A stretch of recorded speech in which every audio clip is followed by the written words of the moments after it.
வணக்கம் and welcome back to J Story Box. இன்னைக்கு நம்ம கேட்க போற கதை 8ஆம் சக்தி. கதைக்குள்ள போகிறதுக்கு முன்னாடி என்னுடைய சேனலை நீங்க இதுவரை சப்ஸ்கிரைப் பண்ணலனா சப்ஸ்கிரைப் பண்ணிடுங்க. அப்படியே மறக்காம பக்கத்துல இருக்க அந்த பெல் ஐகானை பிரஸ் பண்ணுங்க. அப்பதான் நான் சொல்ற கதைகள் எல்லாம் உங்கள் காதுகளுக்கு வந்து சேரும். சரி, வாங்க நாம கதைக்குள்ள போகலாம்.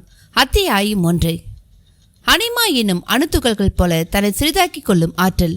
மஹிமா என்னும் மலை போல பெரிதாக தெரியும் ஆற்றல். லஹிமா என்னும் பஞ்சு போல எடையேற்று போகும் ஆற்றல். கரிமா என்னும் இரும்பை போல கணக்கும் ஆற்றல். பிராப்தி என்னும் அனைத்தையும் கண்டு அனுபவிக்கும் ஆற்றல். வசித்வம் என்னும் அனைவரையும் மயக்கி கவர்ந்து இழுக்கும் ஆற்றல். பிரகாமியம் என்னும் கூடுவிட்டு கூடுபாயும் ஆற்றல் என்று 7 வித சக்தியை தொடர்ந்து 8ஆவதாக வருவது ஈசத்வம் என்னும் இறைத்தன்மை அடையும் ஆற்றலாகும். அதாவது தாயும் தந்தையும் காமத்தால் கூடி அதன் பயனாய் ஒரு சதை பிண்டமாய் இந்த மண்ணிற்கு வந்த ஒவ்வொரு மனிதனும் தன்னை பற்றி அறிந்து பின் உலகை பற்றி அறிந்து அதற்கு பின் தன் பகுத்தறிவால் மேலே கண்ட அஷ்டமா சித்துக்களில் 7ஐயும் குறைவர பெற்று அதன் காரணமாக ஒரு தெளிவும் நிறைவும் பெற்று இறுதியாக அந்த 7 ஆற்றல்களையும் பயன்படுத்தி வாழ முற்படும் பொழுது அவர் பிறர் கண்களுக்கு கடவுளாக தெரிவார். கடவுளே ஆட்டுவிக்க தெரிந்தவன். கடவுளே அண்ட சராசரங்களையும் கூட்டி ஆள்பவன். கடவுள் நினைத்தால் வானம் கூட கிழியும். பூமி கூட ஒரு மையப்புள்ளி அளவு சின்னதாகி போய்விடும். நட்சத்திரங்கள் எல்லாமும் ஒரு மாலை போல கட்டிக்கொண்டு கழுத்தில் வந்துவிடும். இதைவிட ஒரு உயர்ந்த நிலை ஒருவருக்கு கிட்டாது எனும் பொழுது அவரை பார்த்து நாம் சொல்லும் ஒரு வார்த்தையே கடவுள். அந்த கடவுளாக பிறர் கண்ணுக்கு ஒருவன் தெரிவதுதான் ஈசத்வம் என்னும் 8ஆம் சக்தி. சென்னை விமான நிலையம். வானத்தில் மிதந்து வந்து சீற்றலோடு தரையை பற்றிய பின் தலைத்தெறிக்கும் வேகத்துடன் ஓடி அதற்கும் பின் அந்த வேகம் குறைந்து போக ஒரு மாட்டு வண்டியின் நிதானத்துக்கு வந்து அதற்கு பின் அதுவும் மற்று போய் பறந்ததும் ஓடியதும் போதும் என்பது போல தேங்கி நின்றது அந்த விமானம். மொழுவென்று திமிங்கலம் போல ஒரு உடம்பு, கண்ணை பறிக்கும் மெட்டாலிக் பெயிண்டின் பளபளப்பு, 5-6 லாரிகளை தொட்டு தொட்டு வரிசையாக நிறுத்தியது போல ஒரு நீளம். அந்த விமானத்தை பார்த்தபடி நின்று கொண்டிருந்த ரம்யா கொஞ்சம் போல பரவசமாகி போனாள். யானை, ரயில், விமானம் இதெல்லாம் எப்பொழுது பார்த்தாலும் எத்தனை தடவை பார்த்தாலும் அழுக்காதவை என்று யாரோ சொன்னது அவள் ஞாபகத்தில் எதிரொலித்தது.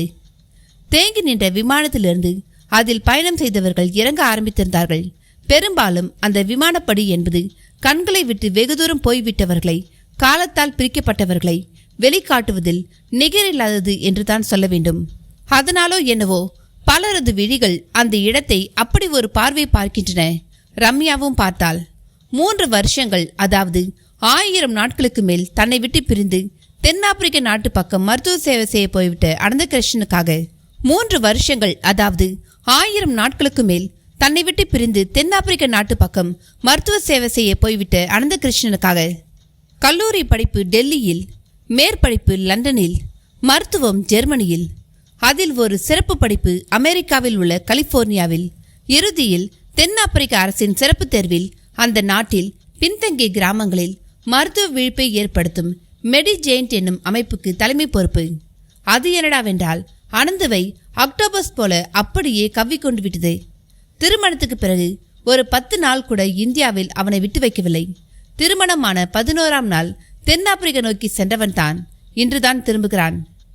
டெலிபோன் இருந்ததால் ஓரளவு பேசி ஆறுதல் பட்டுக்கொள்ள ரம்யாவால் முடிந்தது. அவளும் இங்கே ஒரு டாக்டர், தனியார் நிறுவனம் ஒன்றில் இத்தனை ஆண்டு கட்டாயம் சேவை செய்கிறேன் என்று ஒப்புக்கொண்டு விட்டவள் அது அவளை தென்னாப்பிரிக்கா போக விடாமல் தடுத்துவிட்டது. அங்கே ஒருவர் பிடித்துக்கொள்ள, இங்கே ஒரு விஷயம் கட்டி போட 2 பேரும் அனுபவித்த பிரிவு துயரத்துக்கு ஒரு அளவே இல்லை. அதனால் ரம்யாவின் மனது துள்ளிக்கொண்டும் முண்டிக்கொண்டும் நின்றது. ஒவ்வொருவராக தானே விமானப்படிகளில் வர முடியும். யார் யாரோ வந்தார்கள். அவள் பார்வை வருபவர்கள் அனைவரிடமும் நோ, இவரில்லை என்று மாமிசங்களில் தென்படும் வேண்டாத பாகங்களை ஒதுக்குவது போல ஒதுக்கி தள்ளிவிட்டு அனந்தகிருஷ்ணனுக்காக தவம் இருந்தது. இறுதியில் மிக மிக இறுதியாக கைகளை உயர்த்தி ஆட்டியபடி அவனும் வெளிப்பட்டான். அந்த நாளைய தேனிலவு படத்து ஜெமினி கணேசனை போல சுருட்டை முடி, பிரகாசமான முகம் என்று தெரிந்தான். ரம்யா அவன் தென்பட்ட நொடி பலூன் போல ஒரு எகிரினாள். அனா என்று அவனது இரத்த சுருக்கமான பெயரை சொல்லி அழைத்தாள். எப்பொழுதும் பதிலுக்கு அவன் ரம் என்பான். ஆனால் ஏர்போர்ட்டில் அப்படி கூப்பிட்டால் அது ஒரு மதுபான பெயராக புரிந்து கொள்ளப்படும் என்பதால் அடக்கிக் கொண்டான். பிறகு அவளை சமீபித்து கட்டிக்கொண்டான். அவளோ கண் கலங்கிவிட்டாள். அது ஆனந்த கண்ணீர் போலவும் தெரிந்தது. அதில் வேறு ஏதோ சோகம் இருக்கிற மாதிரியும் தோன்றியது. ரம்யா, இதென்ன ஆனந்த கண்ணீரா இல்ல? அவன் கேள்வி கொக்கியை மாட்டவும் ஒரு மாதிரி சமாளித்து சிரித்தாள். மார்பு தழைய தழைய நிறைய பெருமூச்சுகளையும் விட்டாள். அப்படியே இப்போவாவது வர வழி தெரிஞ்சுதே என்றாள். இப்போ கூட வர வழி இல்லை. நான் தான் திருட்டுத்தனமா சுவர் எட்டி குதிச்சு தப்பி ஓடி வரவ மாதிரி வந்திருக்கேன். அவளுக்கு அதை கேட்கவும் சுருக்கென்று ஆனது. என்ன ரம்யா, திரும்பி வேகமா போயிடுவேன்னு நினைச்சி இப்பவே கவலைப்பட ஆரம்பிச்சிட்டியா? இல்லையா பின்ன, முழுசா 3 மாசம் லீவுன்னு சொன்னீங்களே. சொன்னேன், முதல்ல லீவு தரேன்னு தான் டைரக்டரேட்ல சொன்னாங்க. அதுக்குள்ள அங்க ஜாவேதியாங்கிற ஊர்ல காலராவோட ஆக்கிரமிப்பு ஆரம்பிச்சிருச்சு. கிட்டத்தட்ட 100 பேர் ஒரே நாள்ல ஹாஸ்பிட்டல்ல ஸ்பெஷல் கேர் எடுக்க சொல்லி கவர்மெண்ட் ஆர்டர். எங்க டைரக்டரேட்டும் என்னை கூப்பிட்டு யுவர் லீவ் இஸ் கேன்சல்டு, போய் வேலையை பாரு, காலராவை ஒழிக்கிற வழியை பாருன்னுட்டாங்க. நான் என்ன பண்ணுவேன்? நீண்ட பதிலும் கன்வேயர் பெல்ட் மூலம் அந்த லக்கேஜ்களை எடுத்து வைத்துக் கொள்வதுமாக இருந்தான் அனந்தகிருஷ்ணன். ரம்யா கண்ணை விட்டு உதிர காத்திருக்கும் கண்ணீரோடு அவனை வெறித்தாள். அவனும் அதை கவனித்தான். லுக் டியர், இப்ப எதையும் கேட்காத. 15 நாளைக்கு நான் டாக்டர் என்பதையே மறந்து உன்னோடு இருக்கத்தான் வந்திருக்கேன். போயா நீயும் உன் 15 நாளும். ரம்யா மார்பில் கைகளால் குத்தினாள். கொஞ்சலாக சினுங்கினாள். காரில் போகும்பொழுது சென்னை அனந்தகிருஷ்ணன் கண்களுக்கு ஒரு புதிய ஊராக தெரிந்தது. வெளிநாடு போய்விட்டு வந்தாலே இப்படித்தான் எல்லோருக்கும் தெரியும். கோவில் மாடுகளின் குறுக்கீடும் சென்ஸ் இல்லாத டிராபிக்கையும் பார்த்து மிகவும் கோபப்பட்டான். கவனித்துக் கொண்டே வந்தாள் அவள். அப்படியே அவன் தோள் மேல் சாய்ந்து கொண்டாள். என்ன வாழ்க்கை இது என்றாள். குரலில் கடல் அளவு அலுப்பு. பணம் வேணும், அந்தஸ்து வேணும்னா இப்படியெல்லாம் விலை கொடுக்கத்தான் வேணும். அவனிடமிருந்து வேகமான பதில். அவள் உடனே அதை கேட்டு சற்று விலகி பின் ஒரு குத்து பார்வை பார்த்தாள். என்ன பார்க்குற? பார்க்காம அது என்ன பதில்? எது? பணம் வேணும், அந்தஸ்து வேணும்னா விலை கொடுக்கத்தான் வேணுங்கிறது அதுதானேம்மா உண்மை. நான் ஒன்றும் உங்களை பணத்துக்காக கல்யாணம் பண்ணிக்கல. அவன் அந்த பதிலை கேட்டு உடனே ஒரு சிரிப்பு சிரித்தான். என்ன நம்ப முடியலையா? சிரிக்கிறீங்களே. சிரிக்காம நீ சொல்றத என்ன நம்ப சொல்றியா? சத்தியமாங்க. அப்ப வேலையை விட்டுட்டுமா? இங்கேயே உன் கூட வந்து வர காசு வரட்டும்னு ஒரு டிஸ்பென்சரி போட்டுடுவோமா? அது கூட வேண்டாம். ஒரு 6 மாசம் இல்ல 1 வருஷம் நம்ம யாரை பத்தியும் கவலைப்படாம, எதை பத்தியும் கவலைப்படாம ஊட்டி கொடைக்கால்னு போய் வாழற வழியை பார்ப்போம். திரும்பவும் அனந்தகிருஷ்ணன் சிரித்தான். இப்படி எடுத்ததுக்கெல்லாம் சிரிச்சா என்ன அர்த்தம்? உணர்ச்சி வேகத்துல நீ உளர ஆரம்பிச்சிட்டேன்னு அர்த்தம். அவள் உடனே அவன் பதிலால் அறையப்பட்டது போல ஆகி முகத்தை திருப்பிக் கொண்டாள். சில பல வினாடிகளுக்கு பேச்சே இல்லை. அவனுக்கு புரிந்தது. ரம் அவளை கூப்பிட்டான். அவளிடம் தொடர்ந்து பதில் இல்லை. கோவிச்சுக்காத, என்கிட்ட கொஞ்ச நேரம் டைம் தான் இருக்கு. ஜஸ்ட் 360 hours தான். அதுல ஆல்ரெடி ஒரு 33 மணி நேரம் டிராவல்ஸ்ல போயிடுச்சு. மிச்சத்தை நீ உன் கோபத்தால வீணடிச்சிடாத. போயா, நீ எல்லாம் ஒரு புருஷன். அவள் பதில் கோபத்தை ஒரு மாதிரி முகத்தை வைத்துக்கொண்டு அழகாக வெளிக்காட்டு அவனும் சிரித்தான். இதை உங்க அப்பா கிட்ட போய் சொல்லு. நம்ம கல்யாணத்துக்கு முந்தியே நான் என் நிலைப்பாட்டை அவர்கிட்ட தெளிவா சொல்லிட்டேன். அவர்தான் எனக்கு ஃபாரின் மாப்பிள்ளை தான் வேணும். பிரிஞ்சு இருக்கிற மாதிரி ஒரு சூழ்நிலை இருந்தா அது நல்லது தான். அதனால ஆசையும் பாசமும் அதிகமாகும். அப்படி இப்படின்னு ஏதேதோ சொன்னார். அவனது பதில் அவளை மேலும் கோபப்படுத்தியது. இந்த அப்பா புடலங்கா சொன்னார், தாத்தா கத்திரிக்காய் சொன்னார்னெல்லாம் என்கிட்ட பேசாத அனந்தகிருஷ்ணா. இப்ப இந்த பொண்டாட்டி சொல்றேன், ஒன்னு என் கூட இரு, இல்ல அங்கேயே உன் கூட கூட்டிக்கிட்டு போ. எப்ப பார் உன் போட்டோவை பார்த்து அழுவுற கன்றாவியெல்லாம் இனி என்கிட்ட நடக்காது. எங்க அப்பன் ஒரு அறிவு கட்டவன். அவனுக்கு தன் பொண்ணுங்க யாரும் கல்யாணத்துக்கு பிறகு எதையும் கேட்டு வந்துடக்கூடாதுங்கிற எண்ணம். அதான் என் அக்காவை அமெரிக்காவுக்கு பிடிச்சு தள்ளினான். என்ன ஆப்பிரிக்கார உன்கிட்ட தள்ளிட்டான். ஒரு பாமர பெண் போல் ரம்யா பேசியது வண்டியை செலுத்தியபடி இருந்த டிரைவரை கூட சற்று திரும்பி பார்க்க வைத்தது. அனந்தகிருஷ்ணனுக்கு அதற்கு மேல் பொறுமை இல்லை. அவரது வாயை அடைக்க ஒரே ஒரு வழிதான் தெரிந்தது. நல்ல வேளை காரில் முன் சீட்டுக்கும் பின் சீட்டுக்கும் நடுவில் ஒரு மினி கர்டன் இருந்தது. அதை சட்டென்று இழுத்து விட்டான். அப்படியே அவளது வாயை தேடி தன் இதழ்களை கொண்டு சென்றான். அவளும் கப் சிப். அத்தியாயம் 2. ஒரு மனிதன் இறைத்தன்மை அடைந்து மற்றவர்கள் முன் அவன் கடவுளாக திகழ்வது என்பது அபூர்வமான ஒரு செயலாகும். இன்றைக்கு கடவுள் தன்மை பற்றி ஒரு திட்டவட்டமான சிந்தனையே யாருக்கும் இல்லை.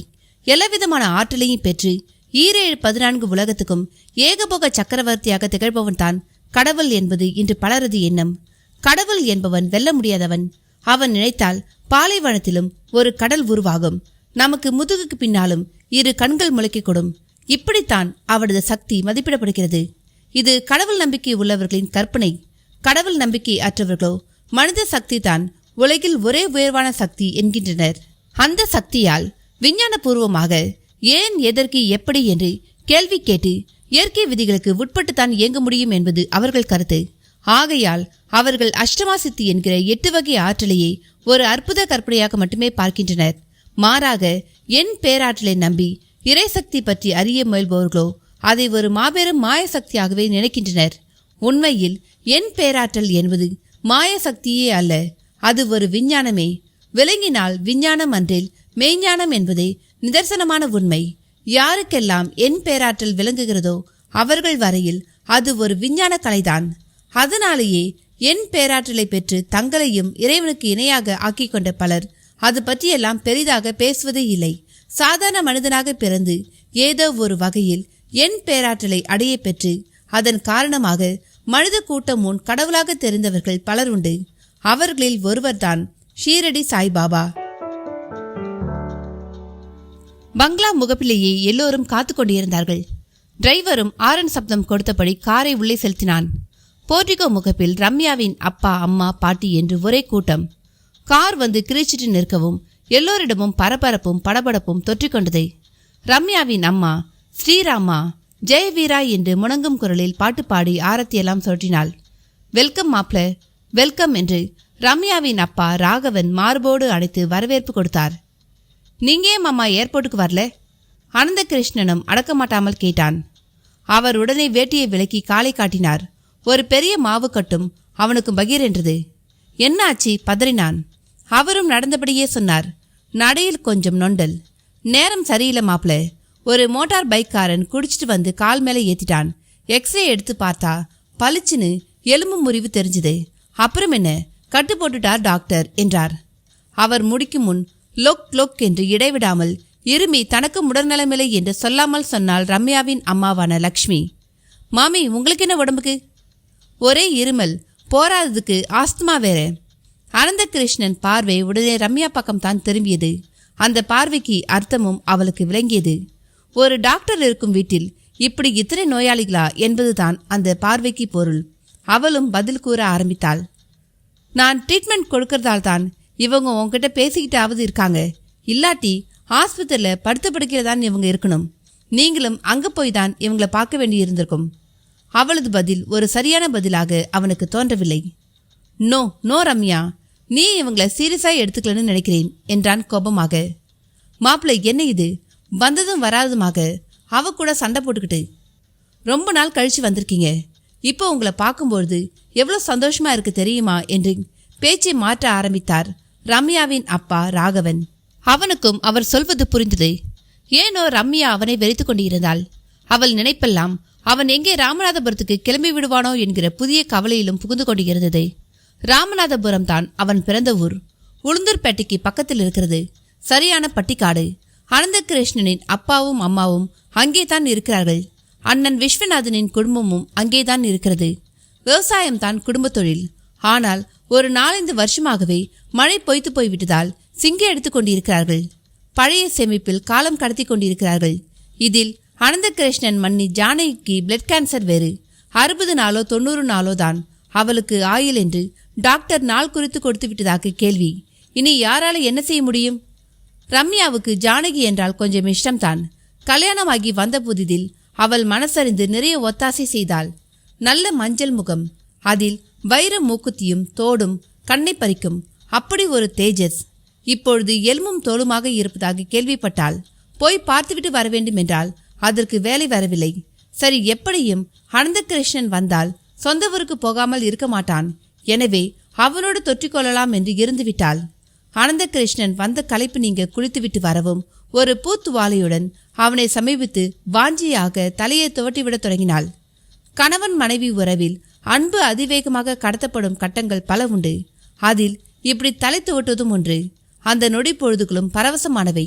அதிலும் வருடக்கணக்கில் பிரிந்து இருந்துவிட்டு வந்திருப்பவனிடம் அது எந்த அளவு வெளிப்படும் என்று சொல்ல தேவையே இல்லை.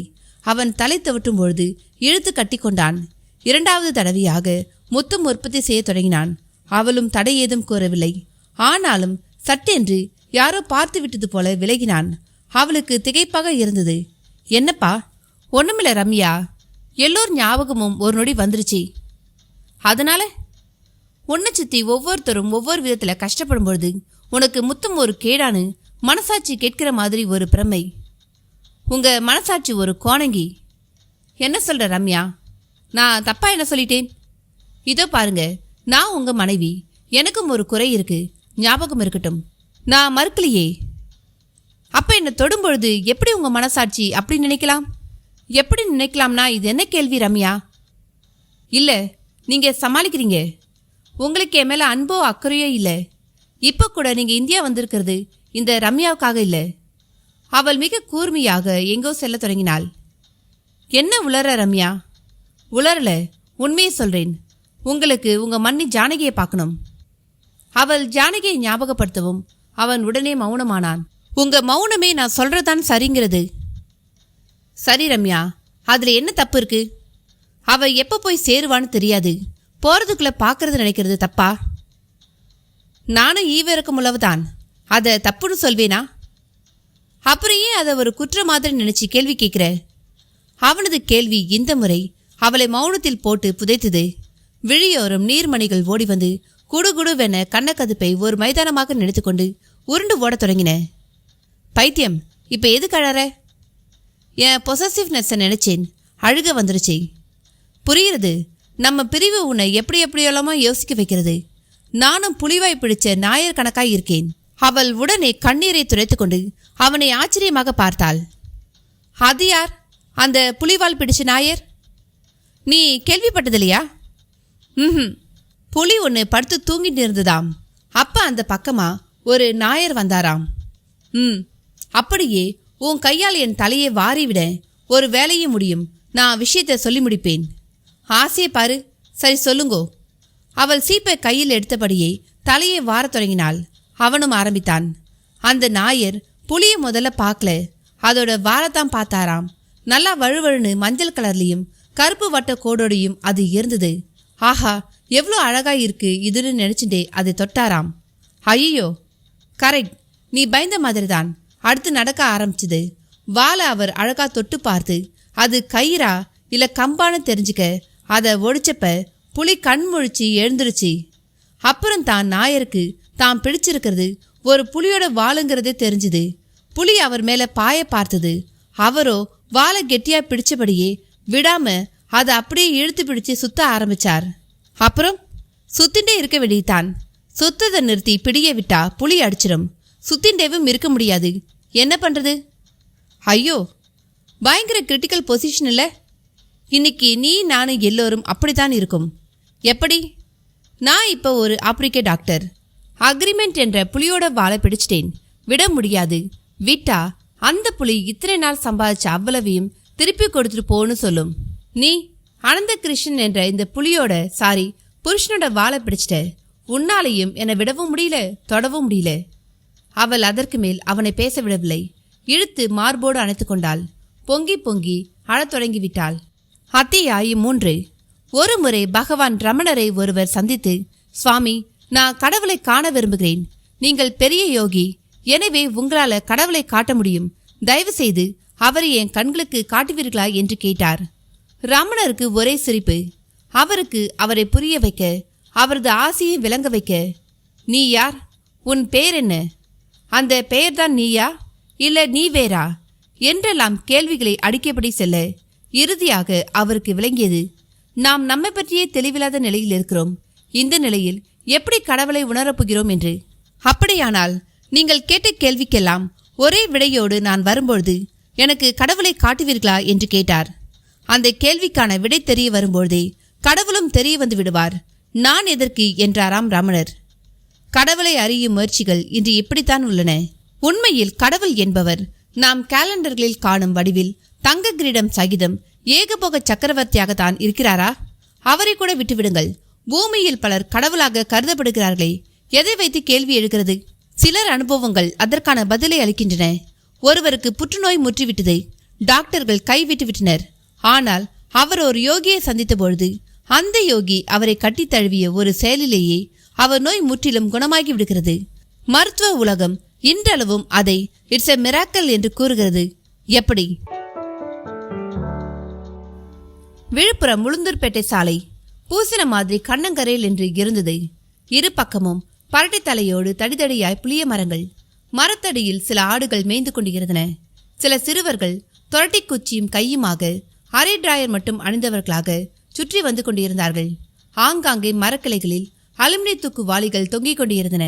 அதில் கம்பங்கூழோ அரிசி கஞ்சியோ இல்ல பழைய சோறாதான் இருக்கும். அக்மார் கிராமத்து காட்சிகள் ரசித்தபடியே காரை டிரைவ் செய்து கொண்டிருந்தான் அனந்தகிருஷ்ணன். அருகில் இணை பிரியாதவளாக ரம்யா. இருவர் பார்வையும் சுற்றுச்சூழலை ரசித்தபடியே வந்தது. கண்ணு கெட்டிய தூரம் வரை செம்மண் காடு. உழவர்கள் உழுது போட்டிருந்தார்கள். ஆனால் பச்சையை தான் பார்க்க முடியவில்லை. ஆமா, இது என்ன மாசம்? அனந்தாவின் கேள்வியை தொடர்ந்து, இப்ப என்ன மாசத்தை பத்தின கவலை என்றாள் ரம்யா. இல்ல, மே ஜூன் மாசம் மாதிரி இப்படி காஞ்சி கிடக்கேன்னு கேட்டேன். அங்க உங்க தென்னாப்பிரிக்காவில் விளைஞ்சி தள்ளுறதாக்கும். அப்கோர்ஸ், இந்த அளவு வறட்சிய நான் அங்க எங்கேயும் பார்த்ததில்ல ரம்யா. ஏன் இப்படி இருக்கு? இது நம்ம ஊர் தானா? மழை பெஞ்சி 3 வருஷமானா வேற எப்படி இருக்கும்? மை காட், அப்ப மழையே இல்லையா? பெய்யும், ஆனா பெருசா பெய்யாது. சும்மா கொஞ்ச நேரம் தூரி விட்டு அடங்கிடும். இருக்கிற சூட்டையெல்லாம் நன்னா கிளப்பி விட்டுடும். ஏண்டா இந்த மழை பெஞ்சுதுன்னு இருக்கும். தென் குழாயெல்லாம் ஒழுங்கா தண்ணி வராதா? இது குழாயில தண்ணி வர காலம் இல்ல மைடியர் மணாலா, லாரியில தண்ணி வர காலம். வாட் ஆகுது பூட்டாவது. உங்க சவுத் ஆப்பிரிக்காவில் இந்தியா பத்தி, பர்டிகுலரா தமிழ்நாடு பத்தி எல்லாம் பேப்பர் வராதா? இல்ல நீங்க தான் டிவி நியூஸ் எல்லாம் பாக்குறது இல்லையா? என்ன ரம்யா, தினம் எங்க மழை பெஞ்சுது எங்க வெயில் அடிக்கிறதுன்னு பார்த்துட்டு இருக்க முடியுமா? நான் டாக்டர்மா. கருப்பு கருப்பியா கருணைக்கிழங்குல மூஞ்சிய செஞ்ச மாதிரி என்னை பார்க்க வர நோயாளிகளுக்கு ஊசி மருந்து கொடுக்கறதாமா என் வேலை. ரசனையோடு அவன் சொன்னதை ரசித்தவள் முதல் முறையாக கொஞ்சம் சிரித்தாள். அப்படியே நீங்க வந்து 24 மணி நேரம் முடிய போறது. இன்னும் 296 மணி நேரம் தான் இருக்கு. அப்புறம் நீங்க திரும்பி போயிடுவீங்க என்றாள் பிரிவு துயர் நெளியும் சோகமான குரலில். அவன் ஸ்டியரிங்கிலிருந்து கையை எடுத்து செல்லமாக அவள் கன்னத்தை தடவி கொடுத்தான். காரும் ராமாபுரம் என்கிற பெயர் பலகையை சாலையோரமாக பார்த்துவிட்டு ஒரு புழுதி படிந்த மண் சாலையை பார்த்து திரும்பியது. குண்டு போட்ட இடம் போல புழுதி கவலம் கிளம்பி காரையை மூட பார்த்தது. மெல்ல போங்கப்பா, கண்ணே தெரியல என்றாள் ரம்யா. அனந்தகிருஷ்ணனும் நிதானமாக காரை செலுத்த ஆரம்பித்தான். ஏறத்தாழ 1 மைல் தூரம் சாலை முழுக்க யானையை போட்டு புதிக்கலாம், அப்படி ஒரு பள்ளம் மேடு. ரோடெல்லாம் இவ்வளோ மோசமா இருக்கே ரம்யா, பஞ்சாயத்துல என்ன பண்றா? நீங்க வேற, ரோடுன்னு ஒன்னாவது இங்க இருக்கே, ஆங்காங்கே ஆறே காணாம போயிட்டு இருக்கு. என்ன சொல்ற? ஆறுன்னு ரிவரை தானே சொல்ற? எக்ஸாக்ட்லி. அது எப்படி ரிவர் காணாம போகும்? போய் பாருங்க. ஆத்து மனையெல்லாம் லாரி லாரியா வந்து அள்ளிண்டு போய் ஆறு இருந்த இடத்துல வீடு கட்டவே ஆரம்பிச்சாச்சு. காவிரின்னு ஒரு ஆறு இருந்ததை கேள்விப்பட்டிருக்கேளா? என்ன ரம்யா அப்படி சொல்லிட்ட? காவிரி வெள்ளத்துல நான் போக தெரிஞ்சவன் தெரியுமா உனக்கு? அதெல்லாம் இனி இறந்த காலம். இப்ப காவிரிங்கிறது ஒரு நீளமான மண் பாதை. மேட்டூர்ல இருந்து தஞ்சாவூர் வரணும்னா அந்த பாதையில வந்தா போதும். ரம்யா சொல்வதெல்லாம் பயங்கர மிகையாகத்தான் முதலில் தோன்றியது. ஆனால் அவனது ஊரின் வறட்சியை பார்க்கும்பொழுது ஒருவேளை உண்மையாக இருக்குமோ என்று தோன்றியது. வீடும் வந்துவிட்டது. முன்பே போன் செய்து தகவல் தந்திருந்ததால் அக்ரஹாரமே அவரவர்கள் வீட்டு வாசலில் நின்றபடி அனந்தகிருஷ்ணனை வரவேற்க காத்திருந்தது. ஒரு அரை டிராயரோடு சைக்கிள் டயர் ஒன்றை உருட்டிக்கொண்டு ஊரை சுற்றி வந்த பிள்ளை இன்று வெளிநாட்டில் வசிக்கும் ஒரு பிரபலமான டாக்டர். அவர்களுக்கெல்லாம் பெருமிதமாக இருந்தது. அது அவர்கள் முகத்தில் தெரிந்தது. அவனும் காரை விட்டு இறங்கினான். எல்லோரையும் ஒரு பார்வை பார்த்தான். யாரையுமே சட்டென்று அடையாளம் காண முடியவில்லை. வெடவெடவென்று கை கால் நடுங்க கைத்தடியோடு ஒரு பாட்டி வந்தாள். அனந்தா என்றால் பொக்கை வாயை பிளந்தபடி. அவனுக்கு அது யார் என்றே விளங்கவில்லை. என்னடா பாக்குற? பங்கஜ பாட்டிடா என்றாள் அவள். அதன் பிறகுதான் ஞாபகம் வந்தது. பாட்டி நீயா என்று கட்டிக்கொண்டான். அவளை சட்டென்று உணர முடியாமல் போனதற்காக ஒரு பக்கம் வருத்தப்படவும் செய்தான். அடுத்தடுத்து வரதன், டெல்லி மாமா, அப்பு, நரசிம்மாச்சாரி, வனஜா என்று வரிசையாக எல்லோரும் அவனிடம் வந்து நலம் விசாரித்தார்கள். சிலரை தான் அடையாளம் தெரிந்தது. பலரை அடையாளம் காண முடியாதபடி மாறியிருந்தார்கள். அண்ணா விஸ்வநாதனும் இறுதியாக வந்து வா ஆனந்தா என்று தோளில் கை போட்டு அணைத்தபடி வீட்டுக்குள் அழைத்து சென்றார். எப்படின்னா இருக்க? இருக்கேன். அந்த பதிலில் உயிரில்லை. அந்த தெருவிலேயே மாடி வீடுள்ள ஒரே குடும்பம் அவர்கள் குடும்பம்தான். அந்த மாடியில்தான் இருந்தார்கள் அனந்தாவின் தாய் தந்தையர். அப்பா அம்மா மாடியில தான் இருக்கா. அவளை மாடிப்படி ஏறி இறங்க முடியாது. எதுனாலும் நாம தான் போய் பார்க்கணும் என்றார் விஸ்வநாதன். அவளை அப்புறம் பார்க்கலாம். மன்னி எங்கே? அவன் உதடு துடித்தது. விஸ்வநாதனும் சில நொடி வெறுத்துவிட்டு, இப்பதான் ஊர்ல இருந்து வந்திருக்க, வந்தவுடனே அவ முகத்துல விழிக்கணுமா என்றார். அந்த கேள்வியில் ஏராளமான அளவில் பலவிதமான உட்பொருள். என்ன நான் அப்படி சொல்லிட்டேன்? நான் வந்திருக்கிறதே மன்னிக்காகத்தானா? சொல்லும் பொழுதே அவன் குரல் உடைந்து போயிற்று. ரம்யாவும் ஆமோதிக்கிற விதமாய் அவரை பார்த்தாள். சரி, அந்த ரூம்ல தான் இருக்கா, போய் பார்த்துட்டு வாங்கோ என்று கையை காட்டினார் விஸ்வநாதன். ஆனால் அவருடன் செல்லவில்லை. அனந்த கிருஷ்ணனும் ரம்யாவும் இறுகிய மனசோடும் இருளடைந்த முகத்தோடும் அந்த அறைக்குள் நுழைந்தனர். அறைக்குள் நல்ல இருட்டு. ஒரே ஒரு நைட் லைட் மட்டும் ஒரு மெழுகுவர்த்தி சுடர் அளவுக்கு வெளிச்சத்தை சிதறவிட்டு கொண்டு இருந்தது. அறையின் ஒரு மூலையில் கயிற்றுக்கட்டில், கட்டில் மேல் கருப்பாய் ஒரு உருவம் படுத்திருப்பது லேசாக தெரிந்தது. அவ்வப்பொழுது அந்த உருவம் மெல்ல முணங்கிவிட்டு புரண்டு படுக்க கூட திராணியற்றது போல மெல்ல அசைந்தது. நெடுநேரம் வரை கிட்டி நெருங்காமல் அதை பார்த்த அனந்த கிருஷ்ணனுக்கும் ரம்யாவுக்கும் அடுத்து என்ன செய்வதென்று தெரியவில்லை. அதற்காக எவ்வளவு நேரம் அங்கே அப்படியே கிடக்க முடியும்? எலி ஒன்று சரசரவென்று ஓடி ஒரு சின்ன சலனம் முடியது. கப்பென்று ஒருவித அழுக்கு வாசம் வேறு. மூக்கை சினிப்பிக் கொண்டான் அனந்த கிருஷ்ணன். அவன் சிறு பிள்ளையாயிருந்த சமயம் அந்த அறையில்தான் அறுவடையாகும் கடலையை கொட்டி வைப்பார்கள். மல்லாட்டை ரூம் என்றே அதற்கு பெயர். அப்பொழுதே ஜானகி அவனுக்கு மண்ணியாக வந்துவிட்டாள். அனந்த கிருஷ்ணன் அவன் அப்பாவுக்கு ஒரு அதிசயம் போல வந்து பிறந்த பிள்ளை. அதாவது அவரது 60வது வயதில் அவருக்கு சாந்தி முகூர்த்தம் நடத்திய பொழுது அதில் உருவானவன். இதை உலக அதிசயங்களில் ஒன்றாக சொல்லலாம். இப்பொழுது இருக்கும் அண்ணா விஸ்வநாதன் தத்துப்புத்திரனாக வந்தவர்தான். அதே சமயம் அண்ணா மன்னிக்கும் வாரிசே இல்லை. எனவே அனந்தாவையே ஜானகி தன் பிள்ளை போல நினைக்க ஆரம்பித்து விட்டாள். அவள்தான் அவனுக்கு சோறு ஊட்டினாள், பாலும் ஊட்டினாள். அவன் அம்மாவுக்கு வெட்கமும் வேதனையும் அவன் அருகே அதிகம் நெருங்க விடாமல் செய்துவிட்டது. சுருக்கமாக சொல்வதானால் அனந்தாவுக்கு ஜானகிதான் தாய், பளிச்சென்று ஜொலித்த அன்பு தாய். அவளாய் இன்று இப்படி ஒரு மூலையில். அனந்த கிருஷ்ணனுக்கு துக்கம் தொண்டையை அடைத்தது. மன்னி என்றான் மெல்லிய குரலில். அவள் காதுகளுக்கு அது போய் சேரவில்லை. மன்னி சற்று உரக்க குரல் எடுத்தான். யாரது? அவளிடமும் பதில் கேள்வி. நான் தான். அனந்தா? அனந்தா தான். அவள் அடுத்த நொடி பலத்தை எல்லாம் திரட்டியவளாக நிமிர்ந்து எழுந்து அமரத் தொடங்கினாள். இருவரும் ஓடிச் சென்று அவள் அருகில் அமர்ந்து அவளை அப்படியே தாங்கிக் கொண்டனர். எப்போ வந்து ரொம்ப நாழியாச்சா? ஆமா, ஆரத்தி எடுத்தாளா? அந்த நிலையிலும் ஐதீக கவலை அவளிடம். அட என்ன மணி நீ, இப்ப ஆரத்தி தான் ஒரு கேடா? கேட்கும் பொழுதே அனந்த கிருஷ்ணன் குரல் உடைந்து போனது. ரம்யா எழுந்து சிரமப்பட்டு சுவிட்ச் போர்டு எங்கே என்று தேடி சுவிட்சை போட்டதில் 100 தடவை சினுங்கிவிட்டு பிறகு போனால் போகிறது என்று எரிய தொடங்கியது டியூப்லைட். அந்த வெளிச்சத்தில் அவள் முகத்தை பார்க்க சகிக்கவில்லை. தலையில் முடியெல்லாம் உரிந்து கண்ணமெல்லாம் சுருங்கி வெயிலில் உலரப்போட்ட ஆப்பிளின் தோல் போல் இருந்தது. ஜெகஜோதியாக ஜொலித்த அந்த பழைய முகத்தை கற்பனை கூட செய்து பார்க்க அவனால் முடியவில்லை. மணி, என்ன மணி இது? உனக்காய் இப்படி ஒரு கதி என்று கட்டிக்கொண்டு கதறத் தொடங்கிவிட்டான். சப்தம் வெளியே விஸ்வநாதன் காதுகளிலும் விழுந்தது. அதே சமயம் விஸ்வநாதனை பார்க்க ஒருவர் வந்தார். விச்சா அழைத்தார். யாரு? நான் தான் கோபு. கோபுவா? வா கோபு. தம்பி வந்திருக்கான் போல இருக்கு. ஆமாம், சந்தோஷம். நான் வந்த விஷயத்தை சொல்லி முடிச்சிறேன்.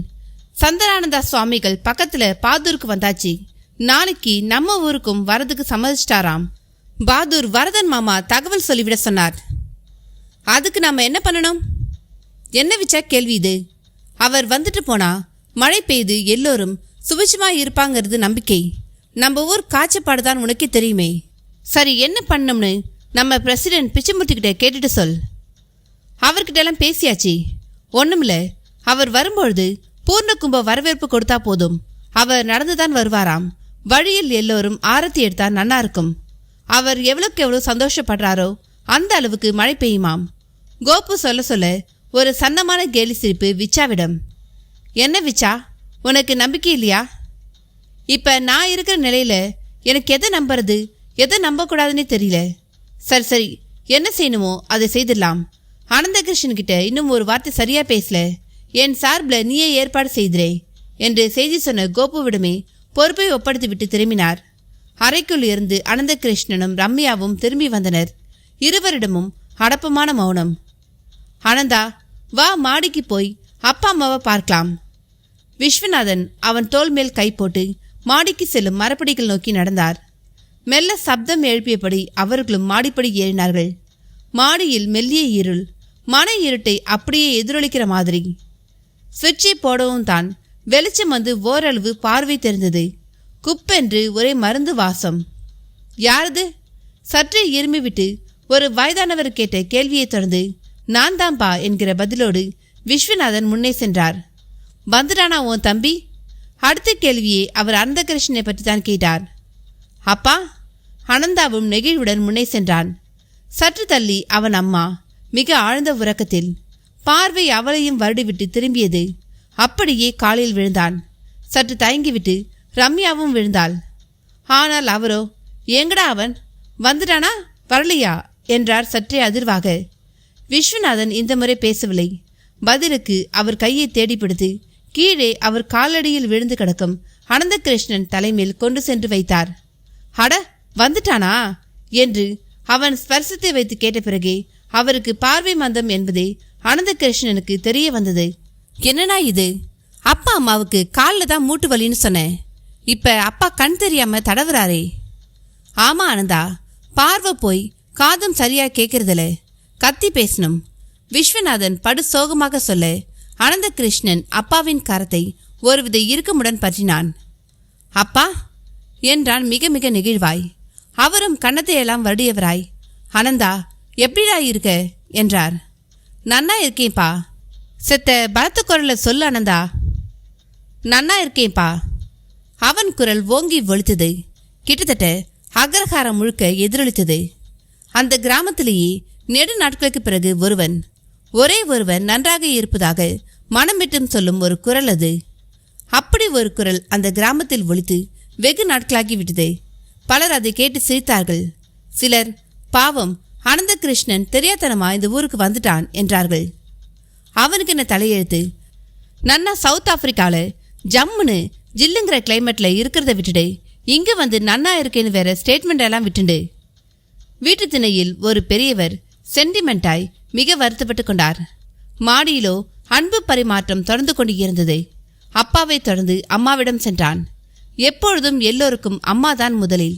ஆனால் அனந்துவுக்கு சிறு வயது முதலே அம்மா ஒரு இறுதி மனுஷியாகவே ஆகிவிட்டாள். பாட்டியாக வேண்டிய வயதில் தாயானதற்காக சந்தோஷப்படுவதா துக்கப்படுவதா என்பது தெரியாமல் திண்டாடியே குழம்பி போவாள். இப்பொழுதோ முதுமையோடு அதன் எல்லாவிதமான நோய்களும் அவள் உடம்பில் வாடகைக்கு வாசம் செய்கிற மாதிரி வாசிக்க தொடங்கிவிட்டன. அண்ணா, அம்மா தூங்குறாளா? எழுப்பேன். வேண்டாம் ஆனந்தா, அவள் தூக்க மாத்திரை போட்டுட்டு தூங்குறா. இல்லைனா மூட்டு வலி ஒத்த தலைவலின்னு பிராணனை வாங்கிடுவா. ஏகத்துக்கும் மனபிராந்தி. விஸ்வநாதன் சொன்னதை தொடர்ந்து அவள் காலை மட்டும் தொட்டு கண்ணில் ஒட்டி கொண்டான். அப்படியே திரும்பி ரம்யாவை பார்த்தான். அவள் வேதனையின் உச்சத்தில் இருந்தாள். அத்தியாயம் 4. அஷ்டமா சித்துக்களில் 7 வகை சித்துக்களை அடைந்துவிட்டு 8வதாக உள்ள தெய்வத்தை அடைய முடியாமல் போனவர்கள் பலர் உண்டு. வெகு சிலரை அந்த தெய்வ நிலையை அடைந்தவர்கள். அப்படி 8ஆம் நிலையான தெய்வ நிலையை அடைய முக்கியமாக ஒரு உறுதி தேவை. அது எந்த நிலையிலும் தான் கற்ற 7 வித சக்திகளையும் யாருக்காகவும் பிரயோகிக்கக்கூடாது என்பதுதான் அது. அதாவது 7 சக்திகளையும் பணையம் வைத்தே 8ஆம் நிலைப்பாட்டை அடைய வேண்டும். இது என்ன கொடுமை? 7 வித சக்தியையும் உலக நன்மைக்காக பயன்படுத்தக்கூடாதா என்று கேட்கலாம். உலக நன்மைக்காக என்றால் எது உலக நன்மை என்று ஒரு கேள்வி எழும்புகிறது. இன்றைக்கு நாம் பார்க்கும் ஒரு விஷயம் சரியாவதும் சரியாக பார்க்கும் ஒரு விஷயம் காலத்தால் தவறாவதும் மாறி மாறி நடக்கும் ஒரு பூமி இது. இங்கே எல்லாமே மாயை, தப்பு சரி என்றே தங்கள் கொள்கை கோட்பாடுகளுக்கேற்ப எடுக்கும் நிலைப்பாடுகள். எனவே இதை மாயை என்று உணர்ந்தவர்கள் இதை பயன்படுத்தி நன்மை புரிகிறேன் என்பதெல்லாம் ஆபத்தில் தான் முடியும். அதனால் தனக்கு எதுவுமே தெரியாது என்கிற ரீதியில் மௌனமாக இருந்து கொண்டு யோகிக்கான கடமையை மட்டும் புரிந்தபடி ஒரு அஷ்டமா சித்து பெற்ற ஒருவர் இருந்தாலே போதும். அவர் சித்துக்களை பயன்படுத்தி உருவாக்க நினைத்த நன்மைகள் அவர் பொருட்டு தானாகவே நிகழும். அப்படிப்பட்டவர்கள் வாழும் உலகில் விளையாட்டாக சில பிழைகள் நிகழலாம். பெரிய துன்பங்கள் வரவே வராது. இந்த நூற்றாண்டில் அப்படியெல்லாம் தெரிந்தும் எதுவும் தெரியாது போல வாழ்ந்து 8ஆம் சக்தியான ஈசத்துவத்தை அடைந்த ஒருவர் காஞ்சி பெரியவர். வீடு முழுக்க ஒரே புழுக்கம். கரண்ட் வேறு போய்விட்டு இருந்தது. ரம்யாவிற்கு நரகத்தில் இருப்பது போல் இருந்தது. விஸ்வநாதன் ஒரு விசிறியை எடுத்து வந்து அவளிடம் தந்து விசிறிக்கொள்ள சொன்னார். அனந்த கிருஷ்ணனோ இந்த புழுக்கமெல்லாம் ஒரு புழுக்கமா என்பது போல எங்கோ வெறுத்தபடி இருந்தான். ஆனந்தா, சொல்லுண்ணா, எப்படி இருக்கு உன் பொழப்பு? இருக்கேண்ணா. ஏண்டா சுரத்தை இல்லாம பேசுற? ஆமா, எப்ப ரம்யாவை கூட்டிட்டு போக போற? அது அவ்வளோ சுலபம் இல்லைண்ணா. அப்ப எவ்வளோ நாள் தான் இப்படி பிரிஞ்சே இருக்க போறேன்? காசும் பணமும் பெருசில்லைன்னு நினைக்கிற வரை. சட்டென்று அவன் பதிலில் ஏராளமான உட்பொருள். பைத்தியக்கார மாதிரி பேசாத ரம்யா. உனக்கு அங்க போக இஷ்டம் தானே? இஷ்டம்தான். ஆனா நானும் இங்க ஒரு கான்ட்ராக்ட்ல மாட்டின்னு இருக்கேன். என்னவா பெரிய கான்ட்ராக்ட்? அதை கேன்சல் பண்ண முடியாதா? முடியாது. அப்படி பண்றதா இருந்தா நானும் சரி அவரும் சரி இதுவரை வாங்கின எங்க சம்பளத்தை ரீஃபண்ட் பண்ணி ஆகணும். இது என்ன கொடுமை? அது என்னன்னா கொடுமை? இங்க நீங்க இருக்கிறத விடவா? அனந்த கிருஷ்ணன் அம்பாரமாய் பரிதாபப்பட்டு விட்டு உள்ளே புழுக்கத்தில் இருக்க முடியாமல் மாடிப்படி ஏறினான். எங்க போற? மொட்டை மாடிக்கு. ஒரே புழுக்கமா இருக்கு. அவனை ரம்யாவும் பின்தொடர்ந்தாள். மொட்டை மாடி சன்னமாய் காற்று உலாத்தியபடி இருந்தது. மொத்த ஊரும் தெரிந்தது. ஆங்காங்கே தென்னை மரங்கள் மட்டைகளை இழந்து ஒட்டடை குச்சி போல நின்று கொண்டிருப்பதை பார்த்து அனந்துவுக்கு அழலாம் போல இருந்தது. இங்க காத்து எப்படி வீசும் தெரியுமா? தலைமுடியை பிச்சுட்டு போற மாதிரி இருக்கும். இப்ப அதுக்கு கூட கேடு வந்துருச்சு. மழை போயிட்டாலே எல்லாமே போயிடுதுன்னா என்ன பண்றது?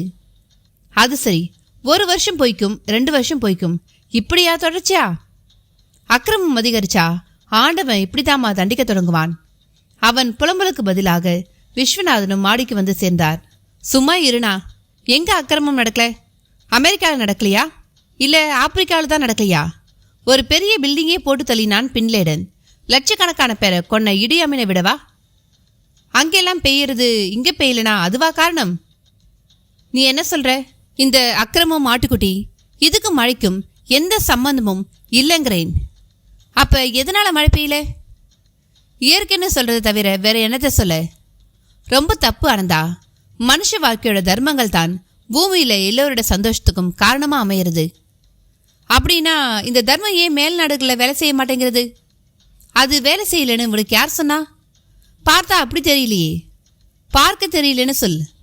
ஒரு வேதாந்திரி ஆட்டம் விஸ்வநாதன் சொன்னதற்கு ரம்யாவிடமும் ஒரு கேலி புனகை பதிலாக அரும்பியது. விஸ்வநாதனும் கவனித்தார். என்ன லேடி டாக்டர், நீயும் மனத மாதிரியே யோசிக்கிறவளா? கண்டிப்பா. இந்த பாவ புண்ணியம், அதனால சொர்க்கம் நரகம் இதுல எல்லாம் எனக்கு நம்பிக்கையே இல்லை. எல்லாம் ஹம்பக். சரியாக அம்பளி மாமா விஷயம். புத்தி, மனுஷனோட புத்தி தான் எல்லா இன்ப துன்பங்களுக்கும் காரணம். ரம்யா தேர்ந்த மேடை பேச்சாளர் மாதிரி பேசினாள். விஸ்வநாதன் அடுத்து கேட்டதுதான் அவளை வெகுவாக யோசிக்க வைத்து விட்டது. அப்ப நீங்க 2 பேரும் ஏன் பிரிஞ்சு கிடந்து கஷ்டப்படணும்? உங்க புத்தியால அதையே உங்களால மாத்திக்க முடியல? அது அது முடியும். ஆனா ரீபேமெண்ட் பண்ணணும்னு சொன்னேனே. அப்ப ஏதோ ஒரு காரணம் கட்டி இழுக்கிறதுன்னு சொல்லு. நீங்க என்ன சொல்ல வரையில்? அந்த காரணத்துல இருக்க விஷயம், அதை தான் விதிங்கிறோம். போரும் விட்டுங்கோ. இதுக்கு மேல இந்த விஷயத்துல பேச வேண்டாம். அவர் பல வருஷம் கழிச்சு வந்திருக்கார். இருக்க போறது சில நாட்கள் தான். வெட்டியா போகிறதுல ஒரு பிரயோஜனமும் இல்லை. ரம்யா சங்கடமான அந்த ஒரு சூழ்நிலைக்கு ஒரு முற்றுப்புள்ளி வைக்க துடித்தாள். அண்ணா, மண்ணியை பத்தி கொஞ்சம் சொல். மண்ணியை காப்பாத்த வழியே இல்லையா? இருந்தா நான் அவளை அப்படி ஒரு இருட்டு ரூம்ல போட்டு வச்சிருப்பேனா? சரிதான். இந்த எய்ட்ஸ் கேன்சருக்கெல்லாம் ஒரு ரைட் மெடிசன் இதுவரை கண்டுபிடிக்கப்பட்டதான். கடவுளா பார்த்து அவளை காப்பாத்தினாதான் உண்டு. விஸ்வநாதனின் பதில் திரும்பவும் அனந்த கிருஷ்ணனை குத்தியது. நீ இப்படி கடவுள் கடவுள்னு சிந்திக்கிறதால தான் மண்ணி விஷயத்துல பெருசா ஸ்டெப் எடுக்கலன்னு நான் நினைக்கிறேன். பைத்தியக்காரா, அந்த சிந்தனை இருக்கிறதால தான் மனுஷனாகவே இருக்கேன். அவ நிச்சயம் ஏதாவது பண்ணி நல்லது நடக்கும்னு நம்பிண்டு ஒவ்வொரு நாளையும் கடத்திட்டு இருக்கேன். விஸ்வநாதனின் பதிலின் முடிவில் டொம் டொம் என்று தெருவில் சட்டிப்பானை முரசு ஒலிக்கும் சப்தம். இதனால ராமாபுரம் ஜனங்களுக்கு சொல்லிக்கிறது என்னன்னா, நாளைக்கு காலம்பர சுந்தர ஆனந்தான ஒரு சாமியார் நம்ம ஊருக்கு வர இருக்கார். அவர் வந்தா மழை பெய்யுமாம், ஊருக்கும் நல்லதாம். ஆகையால அவரை சிறப்பா ஆரத்தி எடுத்து வரவேற்கும்படி பஞ்சாயத்தார் உத்தரவு. பஞ்சாயத்து ஊழியன் குரல் மொட்டை மாடியில் விஸ்வநாதனிலிருந்து அனந்த கிருஷ்ணன் ரம்யா காது வரை ஒலித்தது. அந்த இறுக்கத்திலும் அதை கேட்டு சிரித்து விட்டான் அனந்தகிருஷ்ணன். என்ன ஆனந்தா, அவநம்பிக்கையா? என்னென்ன பின்ன, மழை வரணும்னா அதுக்கு மேகம் வரணும். இவர் வந்தா எப்படி மழை பெய்யும்? ஒரு நம்பிக்கை தாம்பா. இப்படியெல்லாம் கூடவா நம்புறது? அவர் என்ன கடவுளா? நான் அப்படிதான் நினைக்கிறேன். பதறாமல் சிதறாமல் சொன்ன விஸ்வநாதனை அனந்தகிருஷ்ணன் சற்று கோபத்துடன் பார்த்தான். என்ன, எதை வச்சு நான் அவரை கடவுள்னு சொல்றேன்னு பார்க்குறியா? ஆமாம், அதை கொஞ்சம் சொல்லே. நாளைக்கு அவர் வருவார், மழையும் வரும், அப்புறமா சொல்றேன். அப்போதான் நீயும் கொஞ்சம் நம்பிக்கையோடு கேட்ப. விஸ்வநாதன் தற்காலிகமாக அந்த பேச்சுக்கு ஒரு முற்றுப்புள்ளி வைத்தார். ரம்யாவுக்கு சற்று ரிலீஃபாக இருந்தது. அத்தியாயம் 5. அற்புதங்கள் செய்பவர்களை கடவுள் என்கிறோம். ஆபத்து சமயத்தில் கை கொடுத்து உதவுகின்றவர்களை கடவுள் என்றுதான் சொல்கிறோம். மனித சமுதாயத்தை பொறுத்தவரையில் அவர்கள் வாழ்க்கை துன்பங்களை யாரெல்லாம் நீக்குகின்றார்களோ அவர்களெல்லாம் கடவுளர்கள்தாம். ஆனால் உண்மையில் கடவுளின் செயல்பாடு என்பது துன்பம் நீக்குவதோ இன்பம் தருவதோ இல்லை. ஒரு விளையாட்டு நடக்கிறது, அதை நடத்துகின்ற ஒருவரும் இருக்கத்தான் செய்வார்.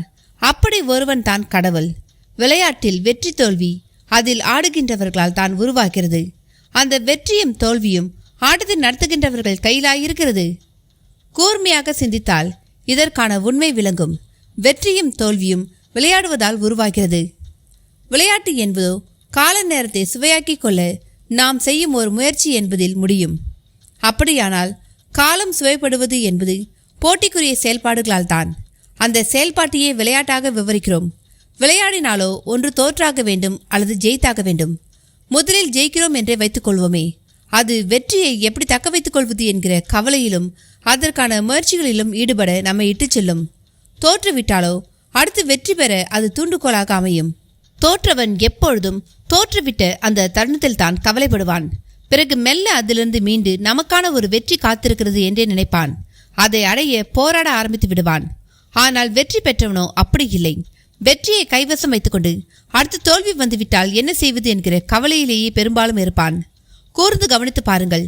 மிகப்பெரிய வெற்றிகளை பெற்றவர்கள் அதை தக்க வைத்துக் கொள்ள எதை வேண்டுமானாலும் செய்பவர்களாக மாறிவிடுவதை பார்க்கலாம்.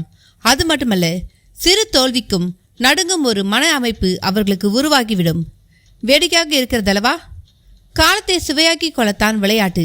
அதிலோ வெற்றி தோல்வி என்று இரு நிலைப்பாடு. அதில் தோல்வியோ ஆரம்பத்தில் தான் துயரத்தை அளிக்கிறது. ஆனால் வெற்றியோ தொடக்கத்தை தவிர அதன் பின் தொடர்ந்து துயரத்தை அளிக்கிறது. இதில் எந்த நிலைப்பாடு தான் உண்மையில் சரியானது என்கிற கேள்வி எழுகிறதல்லவா? எதற்கு இந்த குழப்பம்? விளையாடினால் தானே இந்த விசாரம் குழப்பமெல்லாம்.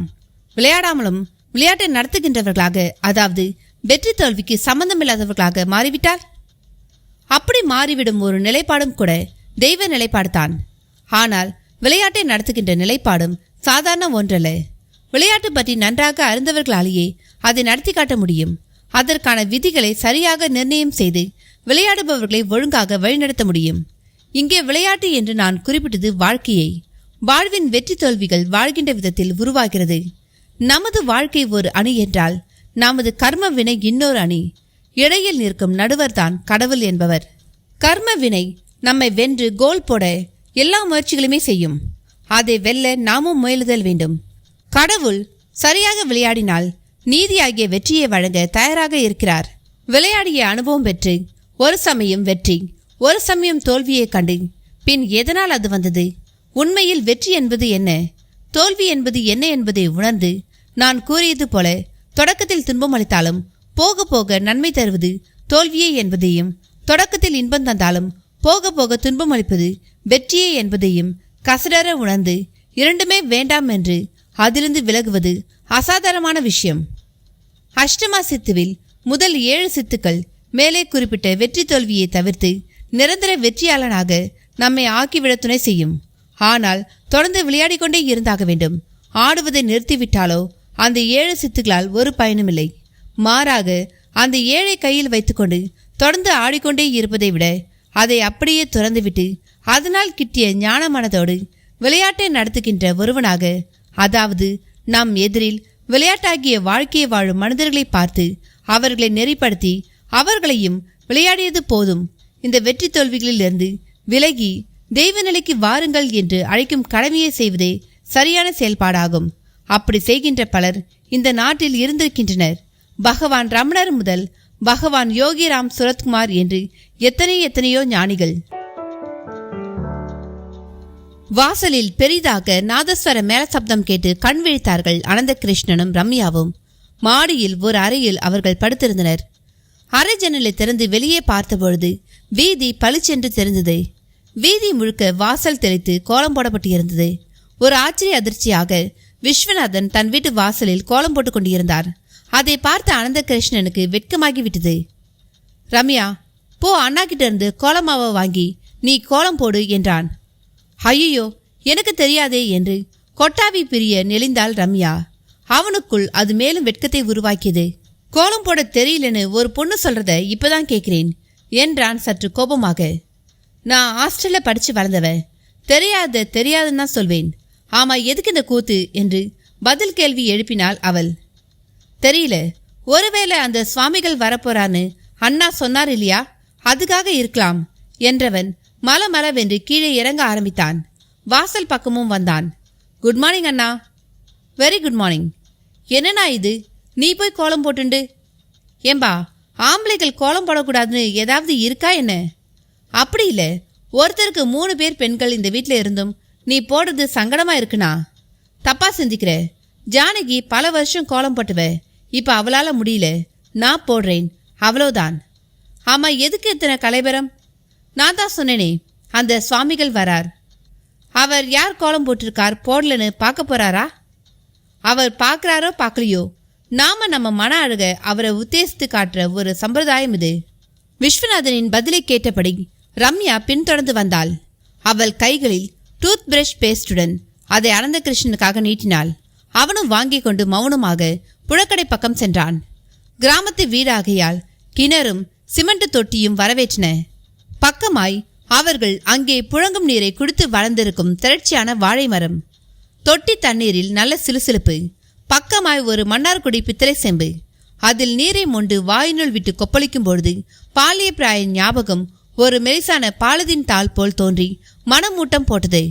இப்பொழுது என்னத்தான் கோட்டு சுட்டு போட்டு விமானம் பயணம் செய்து தலுக்காக வாழ்ந்தாலும் அந்த நாளின் உற்சாகமும் மன நிம்மதியும் இப்பொழுது இல்லாமல் போய்விட்டது போல தோன்றியது. ரம்யா விஸ்ரா நதியாக பல்விளக்கியபடி இருந்தாள். அவளுக்கு எப்பொழுது ஊருக்கு போவோம் என்று இருந்தது. அதை கேட்கவும் செய்தாள். ஆமா, எப்போ புறப்பட போறோம்? ஏன் ரம்யா, உடனே திருமணம் போல இருக்கா? என்ன வேலை இங்க, அதான் கேட்டேன். சென்னையில தான் என்ன பண்ண போறேன். ஸோ இங்க ஒரு 4-5 நாள் இருந்துட்டு போவோமே. என்ன தலையெழுத்து, ராத்திரியெல்லாம் ஒரே கொசுக்கடி. ஆனாலும் இங்க பொல்யூஷனே இல்லை, அதை நீ ஒத்துக்கணும். அண்ணா மண்ணியை பார்க்க நாம வந்தோம், 4 நாள் தங்கணும்னா ஒரு சந்தோஷம் தானே. ரம்யா பதிலுக்கு ஒரு முறை முறைத்தாள். டேக் இட் ஈஸி டியர், இது நான் பிறந்து வளர்ந்த ஊர். இங்க நீ பார்க்க வேண்டிய இடங்கள் எவ்வளோ இருக்கு தெரியுமா? ஆமா, பெரிய டிஸ்னி வேர்ல்ட். ரம்யாவின் குரலில் பழிப்பு. டிஸ்னி வேர்ல்டை விட த்ரில்லான ஒரு இடம் இருக்கு தெரியுமா? என்ன, ஏதாவது பாழடைஞ்ச கோவிலும் அங்கு ஒரு குகையும் இருக்காக்கும். அவள் அப்படி கேட்டதுதான் தாமதம். அவனுக்கு ஊருக்கு தெற்கில் உள்ள பத்திரகாளி கோவிலும் அங்குள்ள விக்ரமாதித்தன் குகையும் உடனே ஞாபகத்துக்கு வந்தன. ஏ ரம்யா, ஆனாலும் உனக்கு மகா ஞான திருஷ்டி. எப்படி தெரியும் இந்த ஊர்ல அப்படி ஒரு கோவில் இருக்குன்னு? எதிர்கேள்வியை வாய் கொப்புளி போடு கேட்டுவிட்டு முகத்தையும் கழுவிக்கொண்டான். போரும், அசடு வழிகிறது. அவளும் சிறுங்கினாள். வெளியே மேலத்தாள சப்தம் சற்று ஓங்கலாக கேட்டது. சுவாமிகள் வந்துட்டார், சுவாமிகள் வந்துட்டார் குரல் கேட்டது. ரம், வா, அந்த சுவாமிகள் வந்துட்டாராம். மழை சாமியார்ல இவர், மழை வருதான்னு பார்ப்போம். ஆனந்தா சின்ன குழந்தையின் குதூகலத்தோடு வாசல் நோக்கி ஓடினான். ரம்யாவுக்குள் எரிச்சல் பீறிட்டது. ஊருக்கு கிளம்பலாம் என்று சொல்வான் என எதிர்பார்த்தாள். ஆனால் 4 நாள் இங்கேதான் என்கிறான். 15 நாளில் 3 நாள் ஏற்கனவே இழந்தாகிவிட்டது. இங்கே 4 நாள் என்றால் சரிபாதி ஆகிவிடுகிறது. அவளுக்கு ஆற்றாமையோடு கோபம் பீறிட்டது.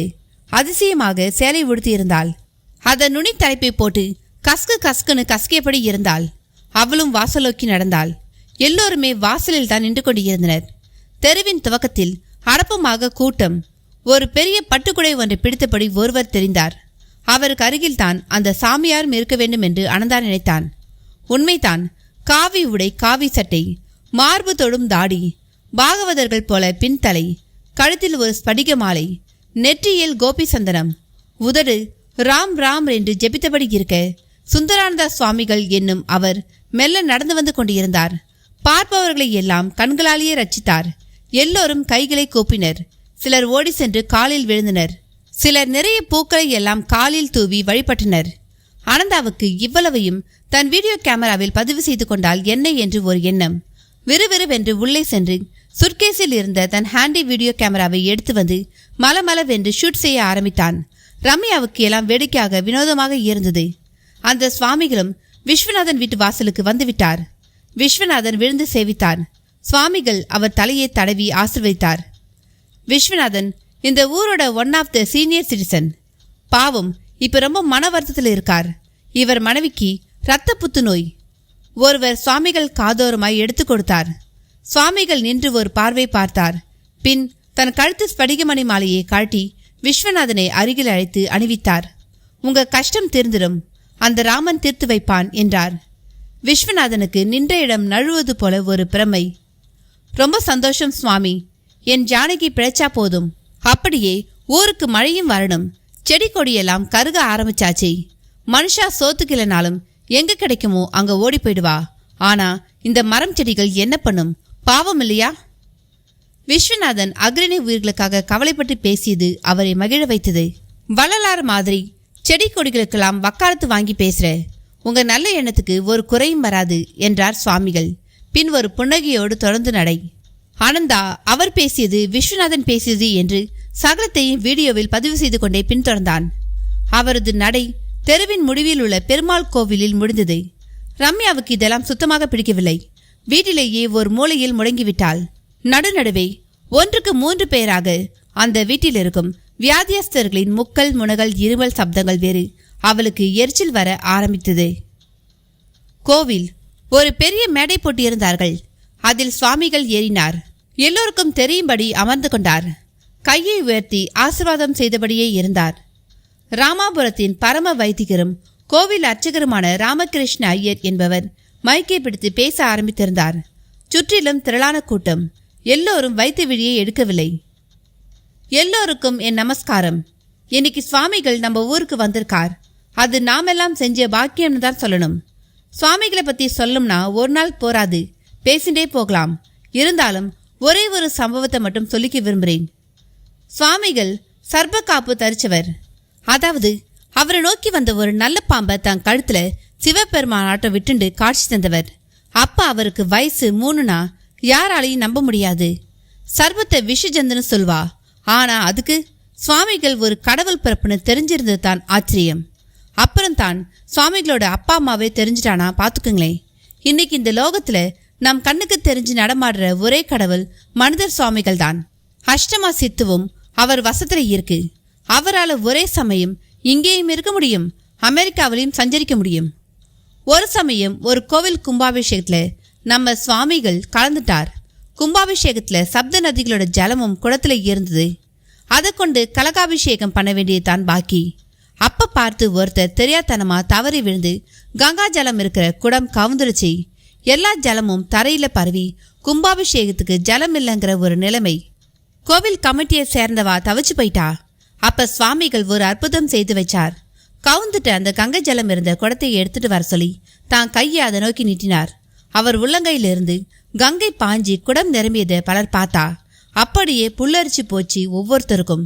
கோவில் அர்ச்சகர் ராமகிருஷ்ண ஐயரின் பேச்சு வீடியோ கேமராவும் கையுமாக படம் பிடித்தபடி இருந்த ஆனந்தாவை ரொம்பவே நெளிய வைத்தது.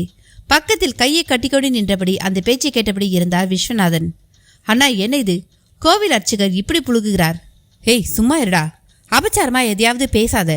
எது அபச்சாரம்? இங்கேயும் இருப்பாராம், அமெரிக்காவிலையும் இருப்பாராம். கங்கையும் கை வழியா வந்ததுன்னா எந்த காலத்துல இருந்துட்டு எதை பேசுறதுன்னு ஒரு விவசாயம் வேண்டாமா? அவன் கேட்டபடி இருக்க ஐயரின் பேச்சு ஒரு முடிவுக்கு வந்திருந்தது. அடுத்து சுவாமிகள் பேச முன் வந்திருந்தார். கொஞ்சம் சும்மா இரு, சுவாமிகள் பேச போறார். கேட்கத்தானே போறேன். அவரே அந்த புழுகு புழுகியிருக்கார்.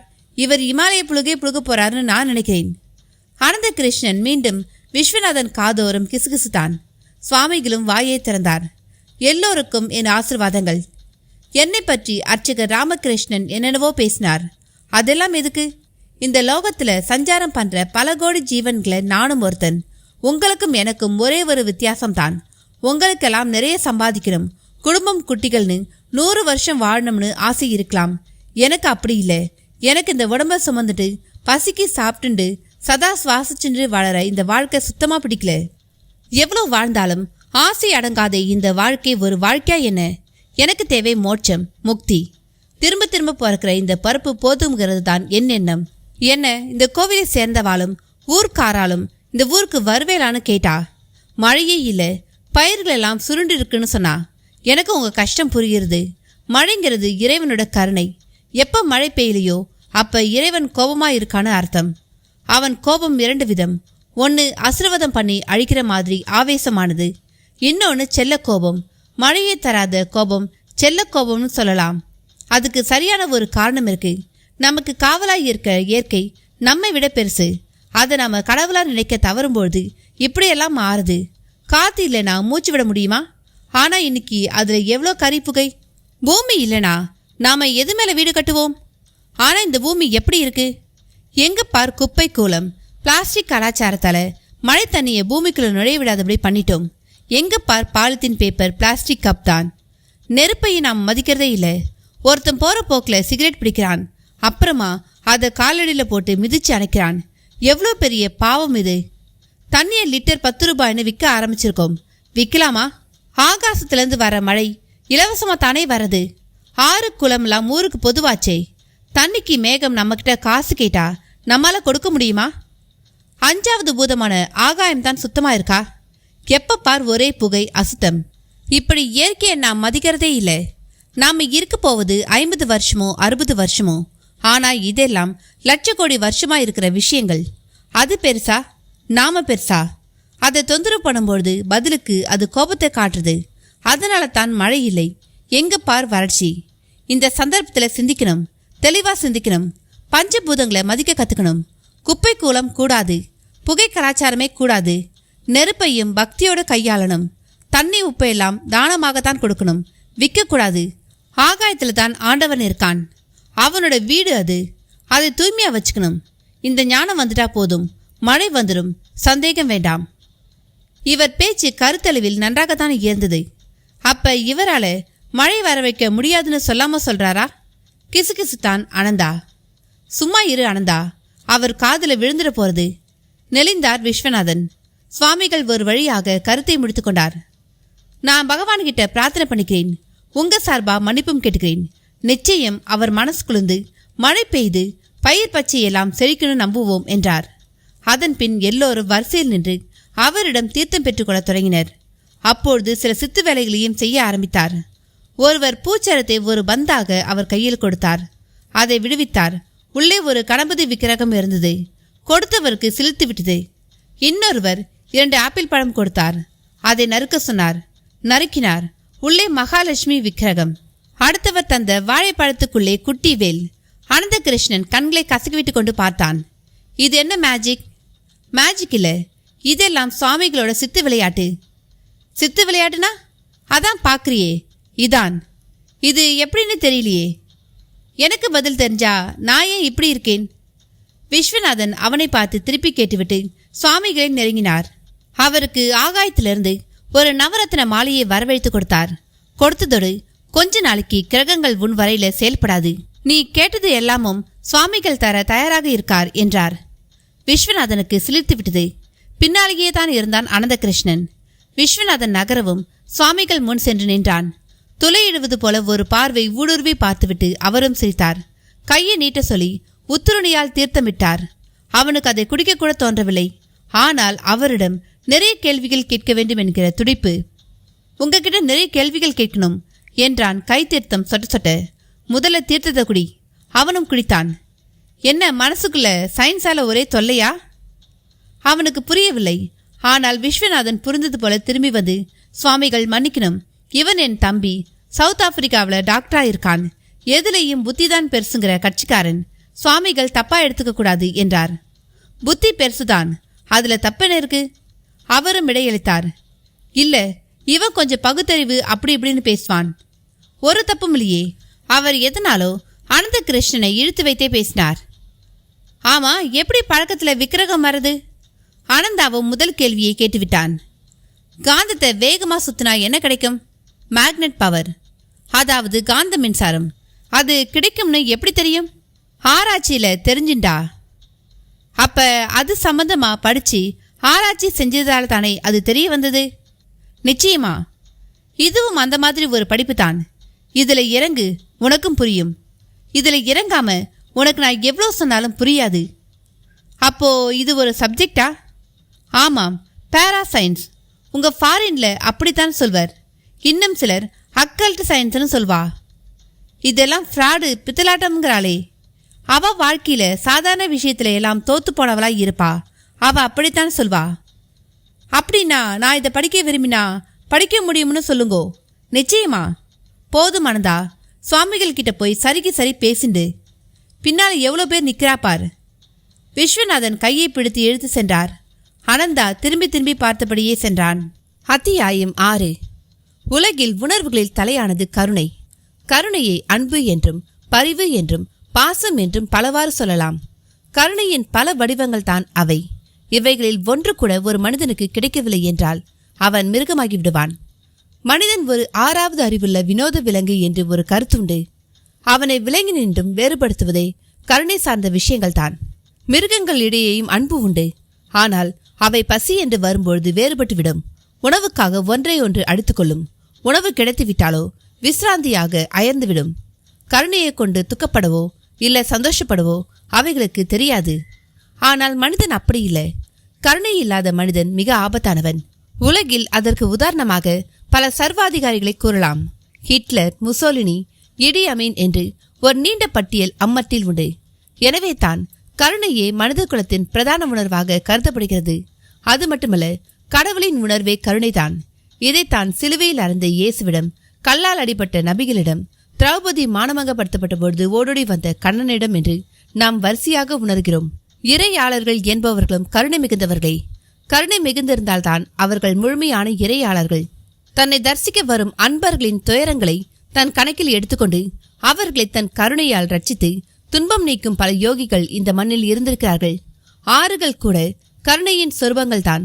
மனிதர்களின் பாவங்களை தாங்கள் ஏற்றுக்கொண்டு மனிதர்களை சுத்திகரிப்பதால் தான். பகவான் ரமணருக்கு புற்றுநோய் வந்தது. இறைவனுக்கே நோயா என்று ஊரே வியந்தது. அது இறைவனுக்கான நோய் அல்ல. நாடி வந்த பக்தர்களிடமிருந்து கர்ம வினைகளை அவர் எடுத்துக்கொண்டார். அது ஒட்டுமொத்தமாய் திரண்ட நிலையில் புற்றாகிவிட்டது. ஆனால் அவர் அதனால் பெரிதாக துன்புறவே இல்லை. அவருக்கு சிகிச்சை அளிக்க மருத்துவர்கள் முயன்ற பொழுதெல்லாம் அவர் பெரிதாக ஒத்துழைக்கவே இல்லை. சதையை அறுத்து கட்டியை விளக்க முயன்ற பொழுதும் மயக்க மருந்தெல்லாம் எடுத்துக்கொள்ளவில்லை. பலியை அவர் மிக நேசித்து உள்வாங்கிக் கொண்டார். இதை சாதாரண மனிதர்கள் செய்ய மாட்டார்கள், செய்ய முடியாது. வாழ்க்கை பற்றி, உடம்பு பற்றி, உலகம் பற்றி நிறைய ஞானம் இருந்தால்தான் இறைநிலை என்ன என்பது புரியும். புரிந்துவிட்டால் கருணை வந்துவிடும். கருணை உள்ளமை ஈசத்வத்தின் பிரதான குணம். வீடு திரும்பிய அனந்த கிருஷ்ணன் திருமண நொடியிலிருந்தே அந்த சுத்தரானந்தா சுவாமிகள் பற்றி தான் பேசிக் கொண்டிருந்தான். ரம்யா காதுகளை பொத்தி கொண்டாள். போதும், ஊருக்கு புறப்படுறதை பத்தி யோசிங்களேன். இந்த சாமியார் பெருமையெல்லாம் எனக்கு வேண்டாம். ஏற்கனவே இந்த பூமியில தெருவுக்கு ஒரு சாமியார். இவர் அடிக்கிற கூத்ததான் பத்திரிகையில வார வாரம் போட்டு மானத்தை வாங்குறாளே. ரம்யா சடித்துக்கொள்ள அனந்த கிருஷ்ணனுக்கு கோபமாக வந்தது. லுக், நீ எதையும் நேர்ல பார்க்காம பேசுறது சரியில்லை ரம்யா.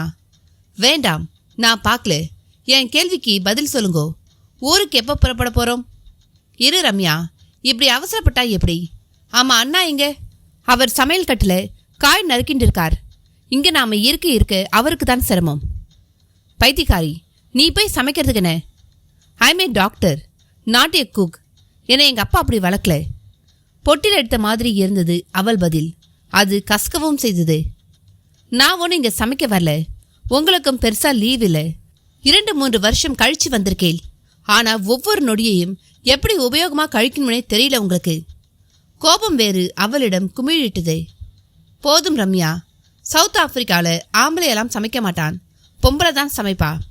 இங்க அண்ணாவை சமைக்க விட்டுட்டு நீ வேடிக்கை பார்க்கறது மரியாதையா இல்லை. எனக்கு சமைக்கவே தெரியாதுங்கிறேன். அப்புறம் அதையே பேசினா என்ன அர்த்தம்? அவர்களுக்குள் வாக்குவாதம் வளர்க்கும் பொழுது விஸ்வநாதன் வெளியே எட்டி பார்த்தவராக சமையல் கட்டையை விட்டு வெளியே வந்தார். என்ன சப்தம்? ஒண்ணுமில்லண்ணா. எதுக்கண்ணா நீ போய் சமைச்சுண்டு? வேற யார் இருக்கா? ரொம்ப நாள் கழிச்சு வந்திருக்கிற, உன்னை பட்டி போட சொல்றியா? ஐயோ, அதுக்காக நீ எதுக்கு சமையல்காரன் ஆகுற? ஹோட்டலுக்கு போய் சாப்பிட்டுண்டா ஆச்சு. இது கிராமம், எப்படி நீ அதை மறந்த? இங்க எங்க இருக்கு ஹோட்டல்? அண்ணா, என்ன அண்ணா, சமையலை பொம்பளை தான் பண்ணணுமா? ஆம்பளை செய்யக்கூடாதா? நலன் பீமன் எல்லாம் யாரு? விஸ்வநாதன் பதில் சொல்லி முடித்தது போல திரும்பி நடந்தார். ரம்யா அதை ரசித்தது போல சிரித்தாள். ஆனால் அது அனந்த கிருஷ்ணனுக்கு அவள் கேலியாக சிரிப்பது போல தோன்றியது. ரம்யா, நீ இவ்வளோ மோசமாய் இருப்பேன்னு நான் நினைக்கல என்றான் படுவேகமாக. நான் மோசமா? அவளிடம் அடுத்த கணம் ஆவேசம். ஆமாம், அண்ணாவுக்கு எவ்வளோ பெருந்தன்மை. நீ என்னடானா சிரிக்கிற? அவரோடும் பெருந்தன்மையை காட்டின மாதிரி எனக்கு தெரியல. நலன் பீமனு ஆம்பளை பெருமையை பீத்திண்டு போறார். அவள் பதில் அனந்துவை மேலும் சிவப்பாக்கியது. ரம்யா, தொட்டு தொட்டு நீ தப்பாவே பேசிட்டு போற. ஆமா, இங்க நீங்க இருக்கிற வரை அப்படித்தான் பேசுவேன். சாமியார் சாகசம்னு நீங்க உளரலாம், நான் பேசக்கூடாதா? நான்சென்ஸ். உனக்கு என்ன வந்தது? ஏன் இப்படியெல்லாம் நடந்துக்கிற? வேண்டாம், வார்த்தையை அளந்து பேசுங்கோ, அப்புறம் நானும் பேசுவேன். என்னத்தை பேசுவ? எங்க பேசேன் பார்ப்போம். அனந்த கிருஷ்ணன் தன்னிலே மறந்தான். அவளை தள்ளிவிட்டான். அவளுக்கு அது மேலும் எரிச்சலை மூட்டியது. கையை வேற நீட்ட ஆரம்பிச்சிட்டேலா? அறைய கூட செய்வேன். எங்க அறைங்க பார்ப்போம். அவள் சொன்ன மறுநொடி பலார் என்று ஒரு அறை அவள் காதுக்குள் ஈசல் பூச்சிகள் சப்தமிட்டு கொண்டு பறக்கிற மாதிரி இருந்தது. அவள் அவனை தொடர்ந்து முறைத்து பார்த்தாள். சில வினாடிகளுக்கு பிறகு விறுவிறுவென்று பக்கத்தில் இருந்த அறைக்குள் சென்றாள். திரும்பும் பொழுது அவளது கையில் அவளது சுட்கேஸ். அனந்த கிருஷ்ணனுக்கு அதை பார்த்து மேலும் சூடானான். கிளம்பு, போயிண்டே இரு, இதுக்கெல்லாம் நான் பயப்பட மாட்டேன் என்றான். அவளும் புறப்பட்டு வாசல் தாண்டி வீதியில் இறங்கிவிட்டாள். காரில் ஏறினாள். அமர்ந்து அதை கிளப்பினாள். கார் உடனே சீர ஆரம்பிக்க புழுதி பறந்தது. விஸ்வநாதன் பின்னாலேயே ஓடி வந்தார். அம்மாடி, நில்லு நில்லு. பலனே இல்லை. அவள் கார் பறந்து விட்டது. அடுத்து நேராக அனந்த கிருஷ்ணனிடம் வந்தார். என்னடா ஆனந்தா, இப்படி பண்ணிட்ட? பிறகு என்னன்னா, எனக்கும் பொறுமைக்குன்னு ஒரு அளவு இருக்கு இல்லையோ? என்னடா, உனக்கு யார்கிட்ட எப்படி நடந்துக்கணும்னு இன்னும் தெரியலடா. தெரியலனா போயிட்டு போறதுனா? நீ விலகு. என்னாலான உதவிய உனக்கு நான் பண்றேன். அவன் அப்படி சொன்ன நொடி வானத்தில் இடி இடிக்கும் சப்தம் காதை கிழிக்கும் அளவு கேட்டது. இருவரும் ஒருவரை ஒருவர் பார்த்து கொண்டனர். விஸ்வநாதன் வேகமாக கொல்லைப்புறம் நோக்கி ஓடினார். அண்ணாந்து வானை பார்த்தார். அனந்த கிருஷ்ணனும் ஓடினான். அண்ணாந்தான். திபு திபுவென்று கார் மேக கூட்டம். விஸ்வநாதன் முகத்தில் ஒரு புதிய ஒளி பரவ ஆரம்பித்தது. ஆனந்தா, சுவாமிகள் வந்தா மழை வரும்னு சொன்னேன், ஆனா நீ நம்பல. இப்ப பாத்தியா? அனந்த கிருஷ்ணனுக்கும் அந்த காட்சி ஆச்சரியமாகத்தான் இருந்தது. அப்படியே ஒரு தற்செயல் சம்பவமாக இது ஏன் இருக்கக்கூடாது என்றும் ஒரு கேள்வியை அவனால் தவிர்க்க முடியவில்லை. மேக கூட்டமோ தேர் திருவிழா கூட்டம் போல திமு திமுவென்று வர ஆரம்பித்து காற்றும் சொண்டு சொண்டு வீச தொடங்கியது. ஒரு அசாதாரண மழை பெய்ய போகிறது என்பதற்கான அறிகுறி அது. வானில் பெரியதாய் ஒரு மின்னல் டிராகன் உருவம், எலக்ட்ரிக் சாட்டை. அப்பொழுது பார்த்து ராமகிருஷ்ணர் ஐயர் வீட்டுக்குள் படபடப்போடு நுழைந்து கொண்டிருந்தார். விஸ்வநாதனும் கவனித்தார். வாரும் ராமகிருஷ்ணன். வரது இருக்கட்டும், உங்க தம்பி இவர் தானே? ஆமாம், இவனை தான். டாக்டர் தானே? ஆமாம், அதுல என்ன சந்தேகம்? அப்ப உடனே இவரோட கிளம்புங்கோ. எங்க? சுவாமிகளுக்கு திடீர்னு உடம்பு சரியில்லை. எனது, சுவாமிகளுக்கு உடம்பு சரியில்லையா? ஆமாயா, வலியில துடிக்கிறார். நம்பவே முடியலையே. அவரும் மனுஷன் தானே. வலி துன்பம் எல்லாம் எல்லோருக்கும் புதுதானே. பேச நாழி இல்லை, கிளம்புங்கோ. அவர் துரிதப்படுத்த அனந்த கிருஷ்ணனும் தயாரானான். வேகமாக அவரை தொடர்ந்து வாசலுக்கு வந்தபொழுது படபடவென்று மழை பெய்ய ஆரம்பித்து விட்டது. ரம்யாவால் காரை டிரைவ் செய்யவே முடியவில்லை. எதிரில் அப்படி ஒரு புழுதி காற்று. காரின் முன்னால் கண்ணாடி சரிவின் மேல் விடும் தண்ணீரை துடைக்க வேண்டிய வைப்பரும் சண்டித்தனம் செய்து ஏங்க மறுத்தது. காரை அப்படியே ஒரு ஓரமாக நிறுத்துவதை தவிர அவளுக்கு வேறு வழி தெரியவில்லை. உள்ளே அமர்ந்திருக்கும் நிலையில் சுற்றுமுற்றும் பார்த்தாள். கண்ணு கெட்டிய தூரம் மனித நடமாட்டம் இல்லை. மழையோ பிடித்து கொண்டு ஆட்டத் தொடங்கியது.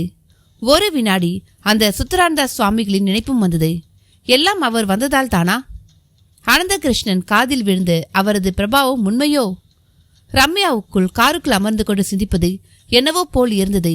என்ஜினை ஆஃப் செய்ததில் ஏசி கட்டாகி உள்பாகம் புழுங்கியது. கண்ணாடியை இறக்கினாலோ சாரல் உள்ளே அடித்து ஈரமாக்க பார்த்தது. உள்ளேயும் இருக்க முடியவில்லை, வெளியேயும் கடுமழை. என்னதான் செய்வது? குழம்பி போனாள். அதே சமயம் மெல்லிசாய் மணி ஒன்று சற்று தொலைவில் இசையும் சப்தம். ஒருவேளை பக்கத்தில் கோவில் ஏதாவது இருக்கிறதா? நிச்சயமாக இருக்க வேண்டும். இல்லாவிட்டால் இப்படியா சப்தம் கேட்கும்? சில வினாடி சிந்தித்தவள் காரை விட்டு இறங்கினாள். அதை சுற்றி பூட்டிவிட்டு மணி வந்த சப்தம் நோக்கி திரும்பினாள். அடர்த்தியான வேலிக்காத்தான் செடிக்காடு. ஆனாலும் அதன் நடுவில் ஒற்றையடி பாதை. மணி சப்தமும் பலமாக கேட்டது. கிட்டத்தான் இருக்க வேண்டும் என்கிற முடிவுடன் ஓடத் தொடங்கினாள். அவளது ஓட்டத்தின் முடிவில் ஆங்காங்கே சமாதிகள் தென்பட்டு அவள் ஒரு சுடுகாட்டுக்குள் புகுந்து விட்டாள் என்பதை சொல்லாமல் சொல்லின. அவளுக்கும் நடுக்கமாக இருந்தது. சேற்றுக்குழம்பாய் மழைநீர், அதில் காய்ந்த மாலைகள் மிதந்து வந்து அவளது காலை வளைத்தன. அவளுக்கு கூசியது. காலை உதறிக்கொண்டு தொடர்ந்து ஓடினாள். ஒரு தகர கொட்டகை கண்ணில் பட்டது. மழையிடமிருந்து தற்காலிகமாக தப்பிக்க அது போதும் என்று தோன்ற வேகமாக அதனுள் புகுந்தாள். பிறகே தெரிந்தது அது ஒரு சுடுகாட்டு எரிமேடை கொட்டகை என்பது. ஒரு பிணம் எரிந்து அடங்கியிருந்தது. ஒரு விதமான வாசம் வேறு. ஆங்காங்கே முழுவதும் பொசுங்கியிராத எலும்பு துண்டுகள் வேறு. ரம்யாவுக்கு நெஞ்சு கூட்டுக்குள் ஒரு ரகளையே நடப்பது போல பிரமை. நடுவில் திரும்பவும் அந்த மணி சப்தம். தொடர்ந்து அங்கே நிற்பதற்கு பதிலாக மணி சப்தத்தை இனம் கண்டு கொண்டு அங்கு போய்விடுவது நல்லது என்று தோன்ற அங்கிருந்து விலகி ஓடத் தொடங்கினாள். ஆனாலும் மழை ஈரத்திற்கு அந்த சடல நெருப்பு மிக இதமாக இருந்தது. நடுநடுவே சமாதி மேடைகள், ஆங்காங்கே வழுக்கல்கள். அவளது செருப்பு ஒரு இடத்தில் அவளை புரட்டி தள்ளியது. அப்படியே ஒடிந்து விழுந்தவள் தலை ஒரு சமாதியின் கூர்மையான முனைமேல் பட்டதில் ரத்தம் பீரிட ஆரம்பித்தது. கையை நெற்றிக்கருகே கொன்று சென்றவள் பீரிடும் ரத்தத்தை பார்த்து மிரண்டு போனாள். சதை பெய்ந்து நெற்றி எலும்பை கைகள் உணர்ந்தன. பகீரென்றது. தொட்டு தொட்டு தப்பு தப்பாகவே இப்படி நடக்கிறது என்கிற கவலையுடன் தடுமாறிக்கொண்டு எழுந்தவள் ரத்தம் வழிய வழிய நடந்து ஒரு பெரிய மரத்தை கடந்த நொடி அப்பால் ஒரு சிறிய காளி கோவில் தெரிந்தது. 8 கால் மண்டபம், நடுவில் ஒரு பெரிய யாக குண்டம், குண்டத்துக்கு அப்பால் உக்கிரமான காளி சிலை, மண்டை ஓட்டு மாலையோடு கையில் திரிசூலமுடன் காளி நிற்கும் கோலம் மிரட்டலாக இருந்தது. மண்டபத்து மணிதான் மழைக்காற்றில் ஆடி ஆடி சப்தம் போட்டுக் கொண்டிருந்தது. காளி சிலையை பார்த்த நொடி தலையில் ரத்தம் பெருக்கை மீறிக்கொண்டு அப்படியே மயக்கம் வர ஆரம்பித்தது. அங்கிருக்கும் யாக குண்டத்தின் மேல் ஒடிந்து விழுந்தாள். ரத்தம் ஒழுகி உள்ளே ஓடி தேங்கிடத் தொடங்கியது. பக்கத்திலேயே ஒரு பாம்பு புற்று போல ஒரு பாறை. அதில் ஒரு இடத்தில் அழகிய தமிழில் கல்வெட்டு செய்தி ஒன்று.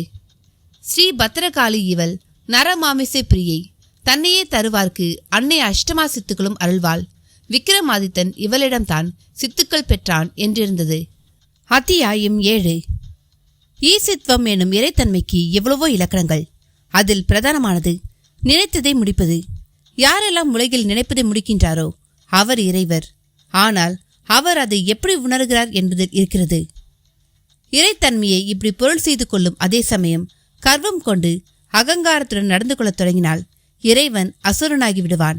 இப்படித்தான் இரணிய கசிவும் நடந்து கொண்டான். பலவித வரங்களை பெற்று வல்லவனாக விளங்கிய அவனுக்குள் திடீரென்று ஓர் எண்ணம். உலகை படைத்து தன்னையும் படைத்து ரட்சித்த நாராயணன் எங்கிருந்து வந்தான்? அவனை படைத்தது யார்? அவன் தானே சுயமாக தோன்றியிருக்கும் பட்சத்தில் தன்னால் அப்படி தோன்றிட முடியாதா?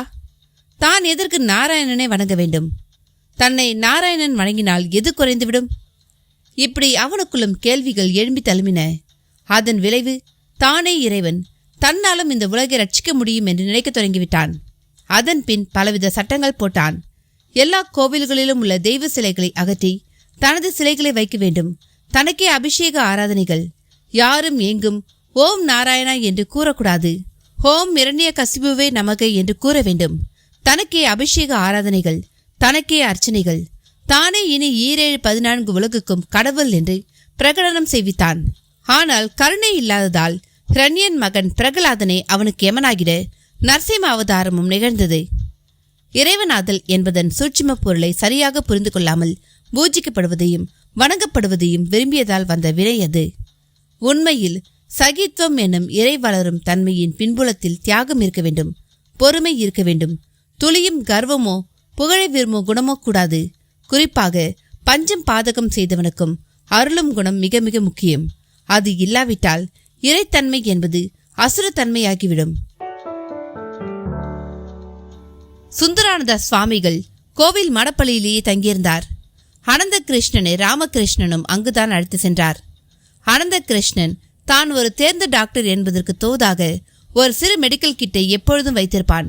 அது இப்பொழுது கை கொடுக்க மழையில் நனைந்த விடலோடு மடப்பள்ளியில் ஒரு ஓரமாக படுத்திருக்கும் சுந்தரானந்தா சுவாமிகள் அருகில் சென்றான். அவர் ராம ராம ராம என்று ராம ஜபம் செய்தபடி படுத்திருந்தார். முகத்தில் சன்னமாக துன்பரகைகள் இருந்தும் சகித்து கொண்டு படுத்திருந்தார். ராமகிருஷ்ணனும் உள்ளே நுழைந்த நொடி குரல் கொடுத்தார். சுவாமி. அவரும் கண் திறந்தார். டாக்டரை கூட்டிட்டு வந்திருக்கேன். அட, நான் வேண்டான்னு சொன்னனே. இந்த வலி கொஞ்ச நாள் இருக்கும், அப்புறம் சரியா போயிடும். ராமகிருஷ்ணன் ரத்த எச்சில் பற்றி சொன்ன நொடி அனந்த கிருஷ்ணனுக்கு பகீர் என்றது. அப்படியெல்லாம் வருகிறது என்றால் நிச்சயம் விபரீதமாக ஏதாவது தான் இருக்க வேண்டும். சுவாமி, அடிக்கடி இப்படி ஆறுதா, இல்லை இன்னைக்கு தானா? ஆனந்தா கேள்வியோடு கையை பிடித்து நாடி பார்த்தான். பின் கண் எமையை இழுத்து பார்த்தவனுக்கு பகீர் என்றது. வெளிரி போய் ஜீவனே இல்லாமல் இருந்தது. என்ன, கண்ணில் ரத்த ஓட்டமே இல்லையா? ஆமாம், உங்க உடம்புல சீரியஸா என்னவோ கேன்சர் என்கிறது சீரியஸான ஒன்று தானே? அவர் கேட்க அப்பொழுது தான் ராமகிருஷ்ணன் அந்த தகவலை அறிந்தவராக சுவாமி என்றார். என்ன ராமகிருஷ்ணன், எதுக்கு இத்தனை பதட்டம்? கேன்சரை ரொம்ப சாதாரணமா சொல்றீங்களே. 18 சொன்னா மட்டும் அது போயிடுமா? என்ன சாமி இது, நீங்க சொன்னா மழையே பெய்யுறது பாருங்க, சக்க போட்டுட்டு இருக்கிறத. அப்படிப்பட்ட உங்களுக்கு இந்த கேன்சருக்கு மருந்து சாப்பிட்றதும் இதை குணப்படுத்திக்கிறதுமா பெரிய விஷயம்? ஏன் படுத்திக்கணும்? இல்லைனா உயிர் போயிடுமே. பிறக்கும் பொழுதே முடிவார ஒரு விஷயம் அதுதானே. நீங்க எப்படி சொன்னா எப்படி? இந்த பூமியில நீங்க எல்லாம் இருந்தா தானே இப்படி மழை இல்லாத ஊர்ல மழை வரும், நல்லதெல்லாம் பெருகும். என்ன செய்யட்டும், நான் ரொம்ப நாள் இருக்கணும்னா என்னை பார்க்க எந்த வியாதியஸ்தரும் வரக்கூடாது. அவளை நான் வர வேண்டாம்னு சொல்லிட முடியுமா? நீங்க சொல்றது எனக்கு புரியல. இதெல்லாம் நான் என் பக்தர்கள்கிட்ட இருந்து எடுத்துட்ட விஷயம் ராமகிருஷ்ணன். அவர் அப்படி சொல்லவும் தான் ராமகிருஷ்ணனுக்கு புரிந்தது. ஓ, இதெல்லாம் பக்தர்களுடைய கர்ம வினையா? ஆமாம், முதல்ல ரமணர், அப்புறம் யோகிராம் சுரத்குமார், இப்ப நான். போகட்டும், இதை குணப்படுத்த முடியாதா? இந்த சரீரத்துக்கு அந்த சக்தி போயாச்சு. எனக்கு உங்க யாரோட சரீரமாவது கிடைச்சா ஒருவேளை நான் இன்னும் ஒரு 100 வருஷம் வாழலாம். அவர் சொன்னது அனந்த கிருஷ்ணனை கிள்ளியது. ஒரு ஊசி போட்டபடியே அவரை அதன் நிமித்தம் பார்த்தான். என்ன டாக்டர், சரீரம் எப்படி கிடைக்கும்? ஏதாவது உறுப்பு வேணும்னா கிடைக்கும். சரீரத்தை வாங்கி என்ன பண்றதுன்னு தோன்றுதா? ஆமாம், என் உடம்பும் இவர் உடம்பும் உங்களுக்கு எப்படி பயன்பட முடியும்? ஏன் பயன்படாது? உங்க காரை நீங்க தான் ஓட்டணுமா?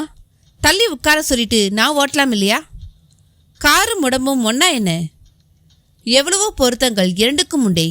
இங்கேயும் காத்து, அங்க டயர்லையும் காத்து. இங்க ஹார்ட்ல பிளட் பம்பிங், அங்க பெட்ரோல் பம்பிங். இந்த பம்பிங்கால நாம நடக்கிறோம், அந்த பம்பிங்கால அது ஓடுது.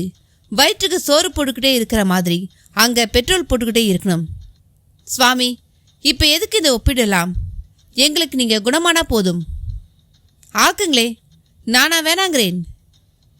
அவர் அப்படி சொன்னதில் பலவித உட்பொருள்.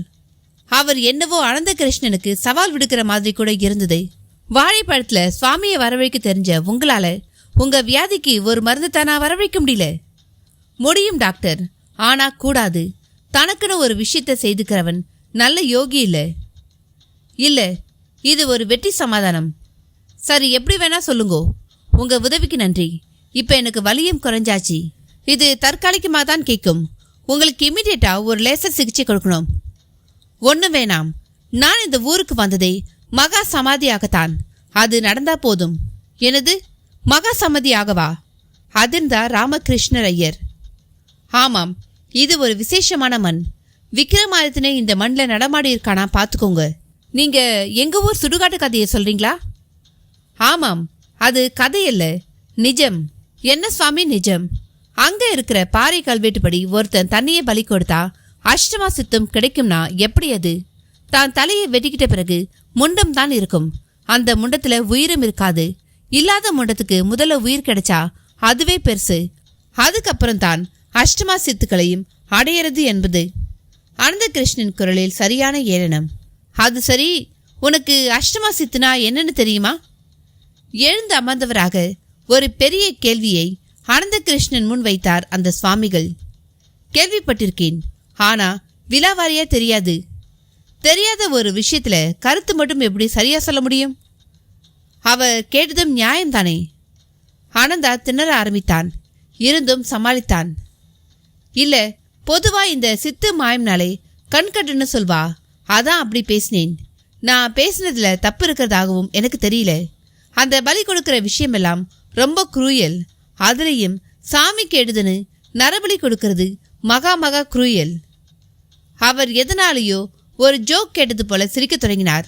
ராமகிருஷ்ணர் ஐயர் எதற்கு இப்படியெல்லாம் பேசிக்கொண்டு என்கிற மாதிரி அனந்த கிருஷ்ணனை பார்த்து, ஆனந்தா, சுவாமிகளிடம் எல்லார்கிட்டையும் பேசுற மாதிரி எல்லாம் பேசப்படாது, அது பாவம் என்றார். அதை சுவாமிகளே மறுத்து தடுத்தார். இல்ல ராமகிருஷ்ணன், விடுங்கோ. டாக்டர் சாருக்கு எவ்வளோ தெரிஞ்சிருக்கு, என்ன தெரியணும் என்றெல்லாம் பேசினா தானே தெரியும். எனக்கு இந்த சித்து பத்தி எல்லாம் எதுவும் தெரியாது. எல்லாமே கண்கட்டுன்னு தான் நினைக்கிறேன். என்ன ஆனந்தா, வெளியே மழை கொட்டின்னு இருக்கு. சுவாமிகளோட மகிமைக்கு இதுக்கு மேல சாட்சி வேணுமா என்ன? ராமகிருஷ்ணர் ஐயர் இடைவெட்டினார். ஏன் இது தற்செயலாகவும் இருக்கக்கூடாது? இருக்கலாம், அதுதான் உண்மை. என்னால் மழை பெய்யவில்லை. சுவாமிகளே அதை ஆமோதித்ததுதான் ஆச்சரியம். அனந்த கிருஷ்ணனையே அந்த பதில் என்னவோ செய்தது. ஆனால் ராமகிருஷ்ணர் ஐயருக்கு புரிந்துவிட்டது. சுவாமிகள் அடக்கி வாசிக்க ஆரம்பித்து விட்டது. ஆனந்தா சற்று திருத்திருவென விழித்தான். அடிக்கடி கண்கட்டுன்னு சொல்றீங்களே, சுவாமிகளிடம் மரியாதையும் வாஞ்சியும் கூடி போனது. அதுக்கும் எனக்கு பெருசா டெஃபினிஷன் எல்லாம் தெரியாது. எல்லோரும் சொல்வா, அவ்வளவுதான் தெரியும். பெருசா தெரியாத ஊரார் பேசுற விஷயம் மேலெல்லாம் பயங்கர நம்பிக்கை வைக்கிற நீங்க எதனால அழுத்தமா மறுக்க மாட்டேன்றீங்க? நல்ல கேள்விதான். இதற்கு பதில் சொல்லணும்னா நான் கொஞ்சம் விலாவாரியா பேசி ஆகணும். சும்மா பேசுங்கோ. உங்க உடம்புக்கு இப்ப எப்படி இருக்கு? போட்ட ஊசியால தான் வலி ஓடி போயிடுச்சே. நல்லது, என் அபிப்பிராயத்தை சொல்லிடுறேன். கடவுள்னும் நமக்கு மேல ஒரு சக்தினும் இல்லைனா நாம எல்லாம் இப்படி இருக்க மாட்டோம்னு தான் நினைக்கிறேன். எப்படி? எவ்வளோ விஷயங்களை முயற்சி செய்கிறோம், ஆனா எல்லாமே சக்சஸ் ஆறுதா? சிலர் தான் ஆறுது. பல முயற்சிகள் என்ன ஆறுதுன்னு தெரியுதுல. அவ்வளோ ஏன், சந்திர மண்டலம் எங்கேயோ இருக்கு, செவ்வாய் கிரகம் எங்கேயோ இருக்கு. அங்க போக தெரிஞ்ச மனிதனுக்கு இந்த மண்ணுல உயிரை குடிக்கிற புத்துநோய்க்கு சரியான ஒரு மருந்தை கண்டுபிடிச்சு கொடுக்க முடியலையே. இப்படி எனக்குள்ள காலம் பத்தின சில அச்சங்களும் இருக்கிறதால தான் என்ன பெரிய மனுஷன், அவன் பவர் எல்லாம் ஒரு லிமிட் வரைதான் என்கிற எண்ணமும் கூடவே இருக்கு. உண்மையில மனிதன் மட்டும் சர்வசக்தி படைச்சவனாய் இருந்தா அவன் இப்படியாயிருப்பான்? அதிக உணர்ச்சி வசப்பட்டான் அனந்தா. எப்படி இருப்பான்? சுவாமிகளும் தொடர்ந்து ஆழம் பார்த்தார். யார் எப்படி இருப்பாளோ தெரியாது. என் வரையில நான் மட்டும் கடவுளாய் இருந்தா இந்த மனித சமூகத்துல வியாதியே இல்லாம பண்ணிடுவேன். பாவம் என் மன்னி, என்னை மார்மேலையும் தோல்லியும் போட்டு வளர்த்தவ. அவளும் இப்ப உங்களை மாதிரி தான். கேன்சர் வந்து நாளை எண்ணிட்டு இருக்கா.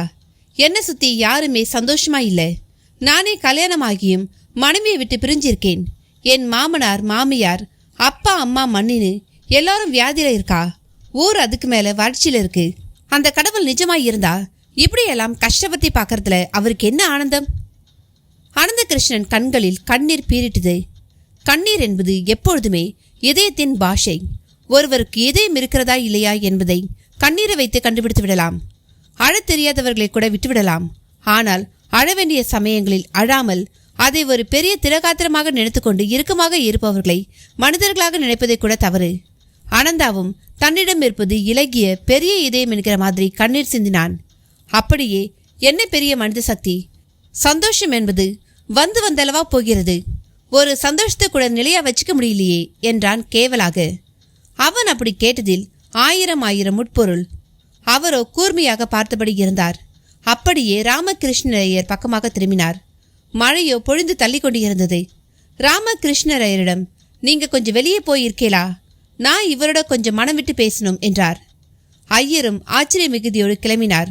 அனந்தாவோ அவர் எதற்கு அப்படி சொன்னார் என்கிற மாதிரி அவரை பார்த்தான். இப்போ உங்க உத்தியோகம்? நான் டாக்டர். அதான் ஊசியெல்லாம் போட்டினே. வெளிநாட்டிலையா? ஆமாம், தென் ஆப்பிரிக்காவில் கான்ட்ராக்ட் பேஸில் வேலை பார்க்குறேன். நல்ல சம்பளமோ? அப்படி சொல்கிறதுக்குல, அதை இங்கேயே சம்பாதிக்கலாம். ஆனாலும் அங்கே இருக்கிற கிராமத்து மனுஷா ரொம்ப பாவம். கார் பஸ்ஸை பார்க்காதவெல்லாம் அங்கே இருக்கா. அவளை தேடி போய் மருத்துவம் பார்க்கறதுல ஒரு ஆத்ம திருப்தி. அதான் கல்யாணம் ஆகியும் இங்கே வராமல் அங்கேயே இருந்துட்டேலா? எப்படி வேணா சொல்லலாம். ஒரு விஷயம் தெரியுமா? என்ன? உலகத்துல வலிங்கிற துன்பம் நீக்கிற அதிகாரம் கடவுளுக்கு பிறகு மருத்துவர்களுக்கு தான் இருக்கு. ஒவ்வொரு மருத்துவனும் கடவுளோட பிரதிநிதி. நான் மட்டும் கடவுளாய் இருந்தான்னு வருத்தப்பட்டேலே, நீங்களும் கடவுள் தான். இல்ல, இது சும்மா ஒரு அலங்கார பேச்சு. அப்படியே இருந்தாலும் பவர்லெஸ் காடுன்னு சொல்லுங்கோ, பொருத்தமா இருக்கும். பவர்ஃபுல் கடவுளா மாறணுமா? கேட்கறத பார்த்தா அதுக்கு வழிகாட்ட போற மாதிரி தெரிகிறதே. காற்றேன், இதே முழுசா உள்ள தனக்கென வாழாத ஒரு மனுஷனைத்தான் நான் தேடிண்டிருக்கேன். நீங்க என்ன சொல்றேன்? அஷ்டமா சித்துல 7 சித்து என் வசம், 1 மட்டும் இன்னும் சித்திக்கல. நான் ஒன்று கேட்டா நீங்க ஒன்று சொல்றீங்களே, அதுக்கு காரணம் இருக்கு. எனக்கு இந்த உடம்போடு வாழப்போற கால அளவு முடிய போறது. நான் இந்த உடம்பை விட்டு போக போறேன். அதனால தான் மகா சமாதி ஆக போறேன்னு சொன்னேன். ஆமா சொன்னேன். ஆனா எதையும் முழுசா பேசாம பாதி பாதியாவே பேசுறேன். நீங்க இப்ப முழுசா சொல்லிடுறேன். இன்னைக்கு வந்திருக்கிற மழை சத்தியமா எனக்கா வரல. ஆனந்தா அதிர்ந்தான். அது உங்களுக்காகத்தான் வந்திருக்கு. இது என்ன பேத்தல்? நான் ரொம்ப சாமானியன். சமயங்களில் சாமானியர்கள்கிட்ட தான் கடவுள் பரிபூர்ணமாக இருக்கார். சரி, விஷயத்துக்கு வாங்கோ. ஐயரை தனியாக போக சொல்லிட்டு என்கிட்ட தனியாக பேச என்ன இருக்கு? நிறைய இருக்கு. நான் கடவுளாக இருந்தாங்கிற உங்களை கடவுளாகிட்டு நான் சமாதியாக விரும்புகிறேன். நான் கடவுளாகிறதா? அது என்ன பட்டமா பதவியா? நீங்கள் அதை எனக்கு தர. ஒரு வகையில் பட்டம் தான், பதவியும் தான். உங்களை கடவுளா ஆக்கத்தான் மாகாளி பத்திரகாளியா இந்த ஊர் சுடுகாட்டில் கோவில் கொண்டிருக்கா. முதல்ல நீங்க ஆக்க போறதா சொன்னேன். இப்ப காளி ஆக்குவாங்கிறேன். எதுக்கு இத்தனை தடுமாற்றம்? தடுமாற்றம் இல்லை, நானும் காளியும் சேர்ந்து அதை செய்ய போறோம். நீங்க உளர ஆரம்பிச்சிருதா நான் நினைக்கிறேன். மகா பெரிய ரகசியங்கள் எல்லாம் முதல்ல உளறலாகத்தான் தெரியும், அப்புறம்தான் அதோட சக்தி புரியும். மன்னிக்கணும், இதுக்கு மேல உங்க பேச்சு கேட்க எனக்கு பொறுமை இல்லை. ஒரு டாக்டரா வந்தேன், என் கடமையை செய்தேன். நான் கிளம்புறேன். ஆனந்தா கிளம்ப காலெடுத்தான். ஒரு நிமிஷம் தடுத்தார் அவர். அவனும் அலுப்புடன் அவரை ஏறிட்டான். என் பிராணன் அடங்கிறதுக்குள்ள உங்களை ஒரு பெரிய அஷ்டமா சக்தியை உணர்ந்த கடவுள் மனிதனா ஆக்கணும் என்றுதான் இப்ப என் ஆசை. ஏன் தெரியுமா? அப்படி நீங்க ஆனா இந்த உலகத்துல எவ்வளோ பேருக்கு நல்லது நடக்கும்னு நான் நம்புறேன். போதும் சுவாமி, அஷ்டமா சக்தி ஆட்டுக்குட்டின்ட்டு என்னை விடுங்கோ. கொஞ்சம் என் பேச்சு கேளுங்கோ. எது அஷ்டமா சக்திங்கிறது உங்களுக்கு விளங்கிடும். நம்புற மாதிரியே பேச மாட்டேலா? கொஞ்சம் என் பேச்சு கேளுங்கோ. இந்த ஊர் பத்திரகாளி வரப்பிரசாதி. தன்னையே அவளுக்கு பலியா கொடுக்கிறவனுக்கு அவன் கேட்டதையெல்லாம் அவ கொடுப்பா. குறிப்பா அஷ்டமா சித்துவையும் உடனடியாக கொடுத்துருவா. என்ன சொல்றேன்? நான் என்ன பலி கொடுக்கணுமா? அதெல்லாம் கற்பனை கதையில இல்ல, நிஜம். என் வரையில விக்ரமாதித்தனுக்கு பிறகு உங்களுக்கு தான் அந்த பாக்கியம் கிடைக்க போறது. புரிஞ்சு போச்சு. என்ன நீங்க பலி கொடுக்க போறீங்கன்னு சொல்லுங்கோ. பலி கொடுத்து கடவுளாக்க போறேன். புடலங்கா, இப்பதான் உங்களை பத்தி எனக்கு புரியுறது. உங்களை என்ன உங்களை? உன்னை என் பொண்டாடி ரம்யா உன்னை பத்தி சொல்றது சரிதான். அனந்த கிருஷ்ணன் வெடிக்க ஆரம்பித்தான். நீங்க என்ன பேசினாலும் எனக்கு கோபம் வராது. ஏன்னா பொறுமை இல்லாமலும் கருணை இல்லாமலும் போனதால்தான் என்னால் அந்த தெய்வ நிலையை அடைய முடியல. எனக்கு கிடைச்ச சித்துக்களால பணம் சம்பாதிச்சேன், புகழ் சம்பாதிச்சேன். ஆனா அதெல்லாம் இந்த ஜென்மத்துக்கு மட்டும்தான். உயிர் போன பின்ன எனக்கு மோட்சம் இல்லைங்கிறது புரிஞ்சுது. அது எனக்கு கிடைக்கணும்னா உங்களை கடவுளாக்கினா போதும். அந்த ஒரு புண்ணிய காரியம் என்னை மோட்சத்துக்கு கொண்டு போயிடும். சுந்தரானந்த சுவாமிகள் பேசுவது ஒரு பக்கம் உண்மை போலவும் இருந்தது, இன்னொரு பக்கம் சினிமா டயலாக் மாதிரியும் இருந்தது. ஆனால் அனந்த கிருஷ்ணனோ தான் ஒரு போலீஸ் சாமியாரிடம் மாட்டிக்கொண்ட மாதிரி உணர்ந்தான். அங்கிருந்து நழுவ கால் எடுத்தவன் முன்னால் அவர் பொடி போல ஒன்றை எடுத்து ஊதினார். அடுத்த நொடி அவன் மயங்கி கீழே விழ ஆரம்பித்தான். அதைத் தொடர்ந்து அவனை அப்படியே இழுத்து கிடத்தியவர் 2 கைகளையும் தட்டினார். திரும்பி வந்தார் ராமகிருஷ்ணர் ஐயர். அவருக்கு அனந்த கிருஷ்ணன் கீழே கிடப்பது அதிர்ச்சியை தந்தது. சுவாமி அலறினார். பயப்பட வேண்டாம், இருட்ட ஆரம்பிச்சாச்சு.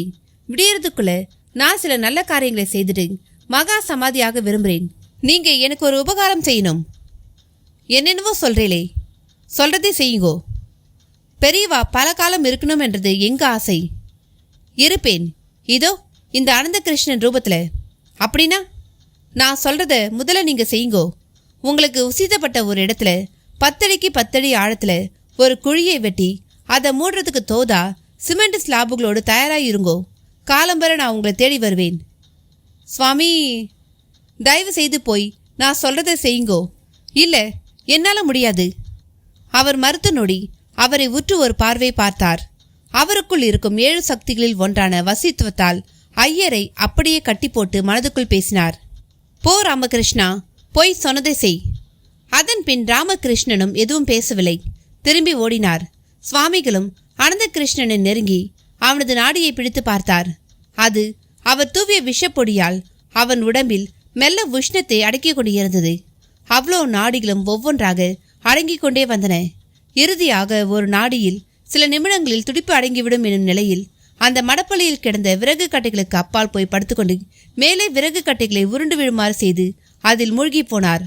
அடுத்த நொடி பிரகாமியம் என்னும் கூடுவிட்டு கூடுபாயும் சித்துவால் அவரது உயிர் அவர் உடம்பிலிருந்து வெளியேறி தரையில் இறுதி நாடியும் அடங்க காத்திருக்கும் அனந்தகிருஷ்ணனின் உடம்புக்குள் புகுந்தது.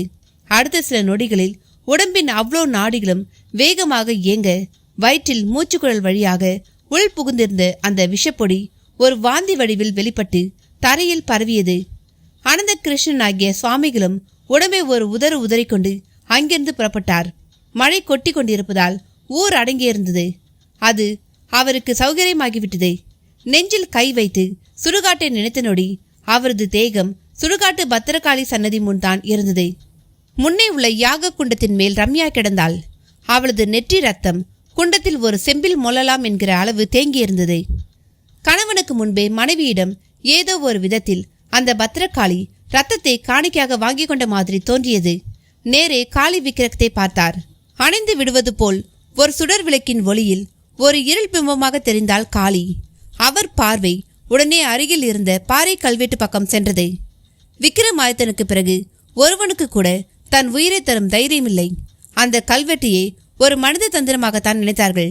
ஏன், சுந்தரானந்தனாக இருந்த தனக்கு கூட அன்னையிடம் தன்னை பணைய வைக்க தைரியம் வரவில்லையே. இப்பொழுது வைக்கலாம் தான். தெளிவும் ஞானமும் வந்துவிட்டது. ஆனால் செல்லரித்த கேன்சர் உடம்பியா அவளுக்கு காணிக்கையாக்குவது? எப்படியும் போய்விடப் போகிற ஒரு உயிரை கொண்டு ஒரு பெரிய வரத்துக்கு முயல்வது 7 சக்திகளை அடைந்துவிட்ட தனக்கு அழகல்லை என்றும் தோன்றியது.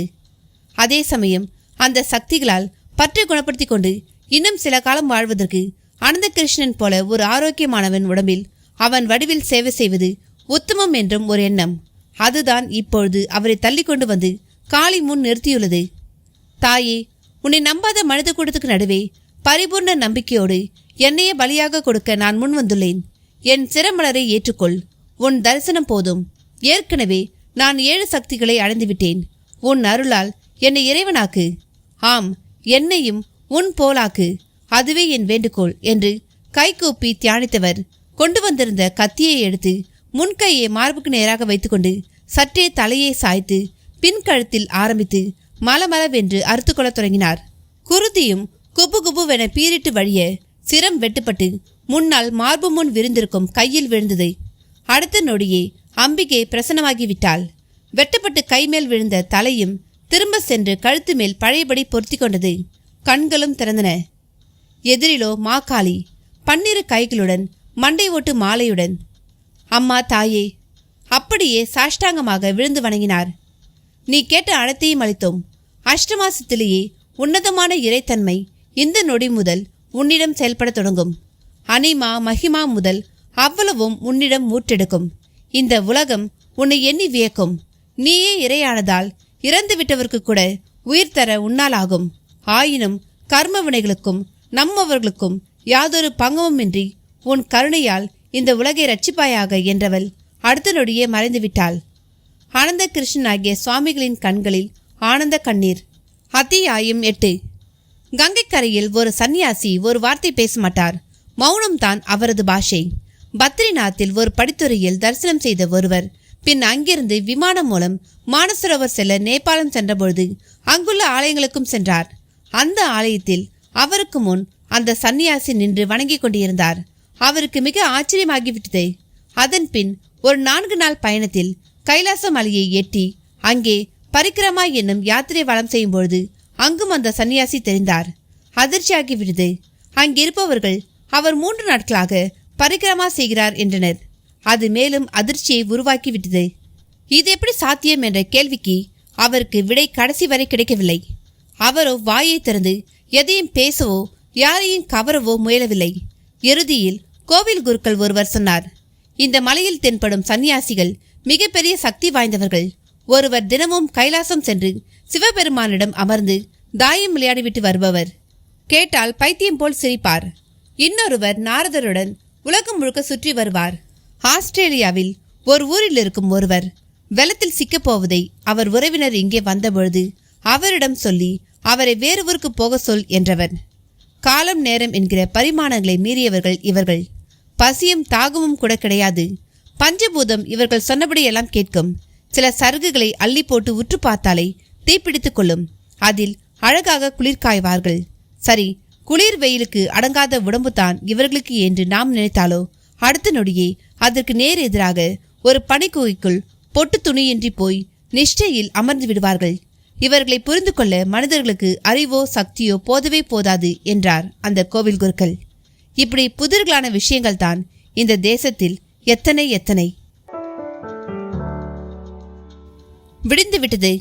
கண்களை திறந்த அனந்த கிருஷ்ணனுக்கு ஒரு புதிய உலகம் கண்ணில் தெரிவது போல ஒரு பிரமை. அதே சமயம் அவர் எதிரில் அண்ணா குளித்து முடித்தவராக உடம்பு முழுக்க விபூதி பட்டையுடன் ஏதோ கோவிலுக்கு போக கிளம்பி விட்டவர் போல தெரிந்தார். அண்ணா, எழுந்துட்டியா? உனக்கு தெரியாதா? என்ன? சரிதான், ராத்திரி ரம்யாவை தூக்கிண்டு கொற்றமழையில நீ வந்ததை பார்த்து நான் உனக்கு தெரியும்ல நினைச்சேன். நீ என்ன சொல்ற? நம்ம ஊருக்கு ஒரு சுவாமிகள் வந்தார் இல்லையோ? யார் அந்த சுந்தரானந்த சுவாமிகளா? அவரே தான். அவர் இப்போ மகா சமாதியாக போறார். ஊரே இந்த நம்ம குருக்கள் ராமகிருஷ்ணர் தோட்டத்தில் தான் இருக்கு. நானும் அதுக்கு தான் போயிட்டு இருக்கேன். அப்படியா? மகா சமாதியாகிறதுனா என்ன? வந்து பார், தெரியும். இந்த ஊர் செஞ்ச புண்ணியம். அவர் இங்கே சமாதியாகிறார். இனி இது கஷேத்திரமாயிடும். என்னென்னவோ சொல்றியேனா? ஆமா, நான் ரம்யாவோடு ராத்திரி வந்தேனா? ரம்யா கோவிச்சுண்டு ஊருக்கு போகல? என்னடா என்ன உளற? ரத்தம் சொட்ட சொட்ட அவளை கொண்டு வந்து போட்டு வைத்தியமும் பார்த்துட்டு ஒண்ணுமே தெரியாத மாதிரி கேட்குற. அனந்த கிருஷ்ணன் நெற்றியை தேய்த்து கொண்டான். அறைக்குள்ளும் எட்டி பார்த்தான். ரம்யா அயர்ந்து தூங்கிக் கொண்டிருந்தாள். ஆச்சரியமாக இருந்தது. கோபித்து கொண்டு போனவள் எப்பொழுது திரும்பி வந்தாள்? தலையில் அடி, உடம்பில் காயம் என்றெல்லாம் சொன்னது எந்த அளவு சரி? கிட்டி நெருங்கி பார்த்தபொழுது தலையில் துணிக்கட்டு. யார் போட்டது இப்படி கசாமுசாவென்று? அனந்த கிருஷ்ணனுக்கே அந்த துணிக்கட்டு உறுத்தியது. பிரித்தாலோ நெற்றியில் காயம்பட்ட தடையுமே இல்லை. என்ன இது? ஒரு தடையும் இல்லை. கட்டு போடப்பட்டிருக்கிறதே. என்னை ஏமாற்ற ரம்யா விளையாடுகிறாளா? அனந்த கிருஷ்ணன் மனக்கேள்விகளுடன் அவள் தலையை கோதிவிட்டபடி அவளையே உற்று பார்க்க அவளும் ஏதோ ஒரு மின்சாரம் தன்மேல் பாய்ந்து விட்டது போல மலுக்கென்று கண் விழித்தாள். அவனை காணாத ஒருவனை காணுகின்ற மாதிரியும் பார்த்தாள். என்ன ரம்யா, எதுக்கு அப்படி பார்க்குற? என்னை மன்னிச்சிருங்கோ. எதுக்கு? உங்க அருமையும் எனக்கு தெரியல, அந்த சுவாமி பெருமையும் எனக்கு தெரியல, அதுக்கு தான். என்ன என்னென்னமோ சொல்ற? என்னை தயவு செய்து ஆழம் பார்க்காதேல். நீங்க இப்ப சாதாரண மனுஷன் இல்லை. நினைச்ச நொடி சவுத் ஆப்பிரிக்காவுக்கும் சென்னையில் இருக்கிற எங்க ஆத்துக்கும் போறவர். உங்களோட சேர்ந்துட்டு நானும் வந்ததை நினைச்சா எனக்கு பிரமிப்பா இருக்கு. அஷ்டமா சித்துவோட சக்தியை நொடி பொழுதுல உங்களை வச்சு தெரிஞ்சுட்டேன். என்ன உளற?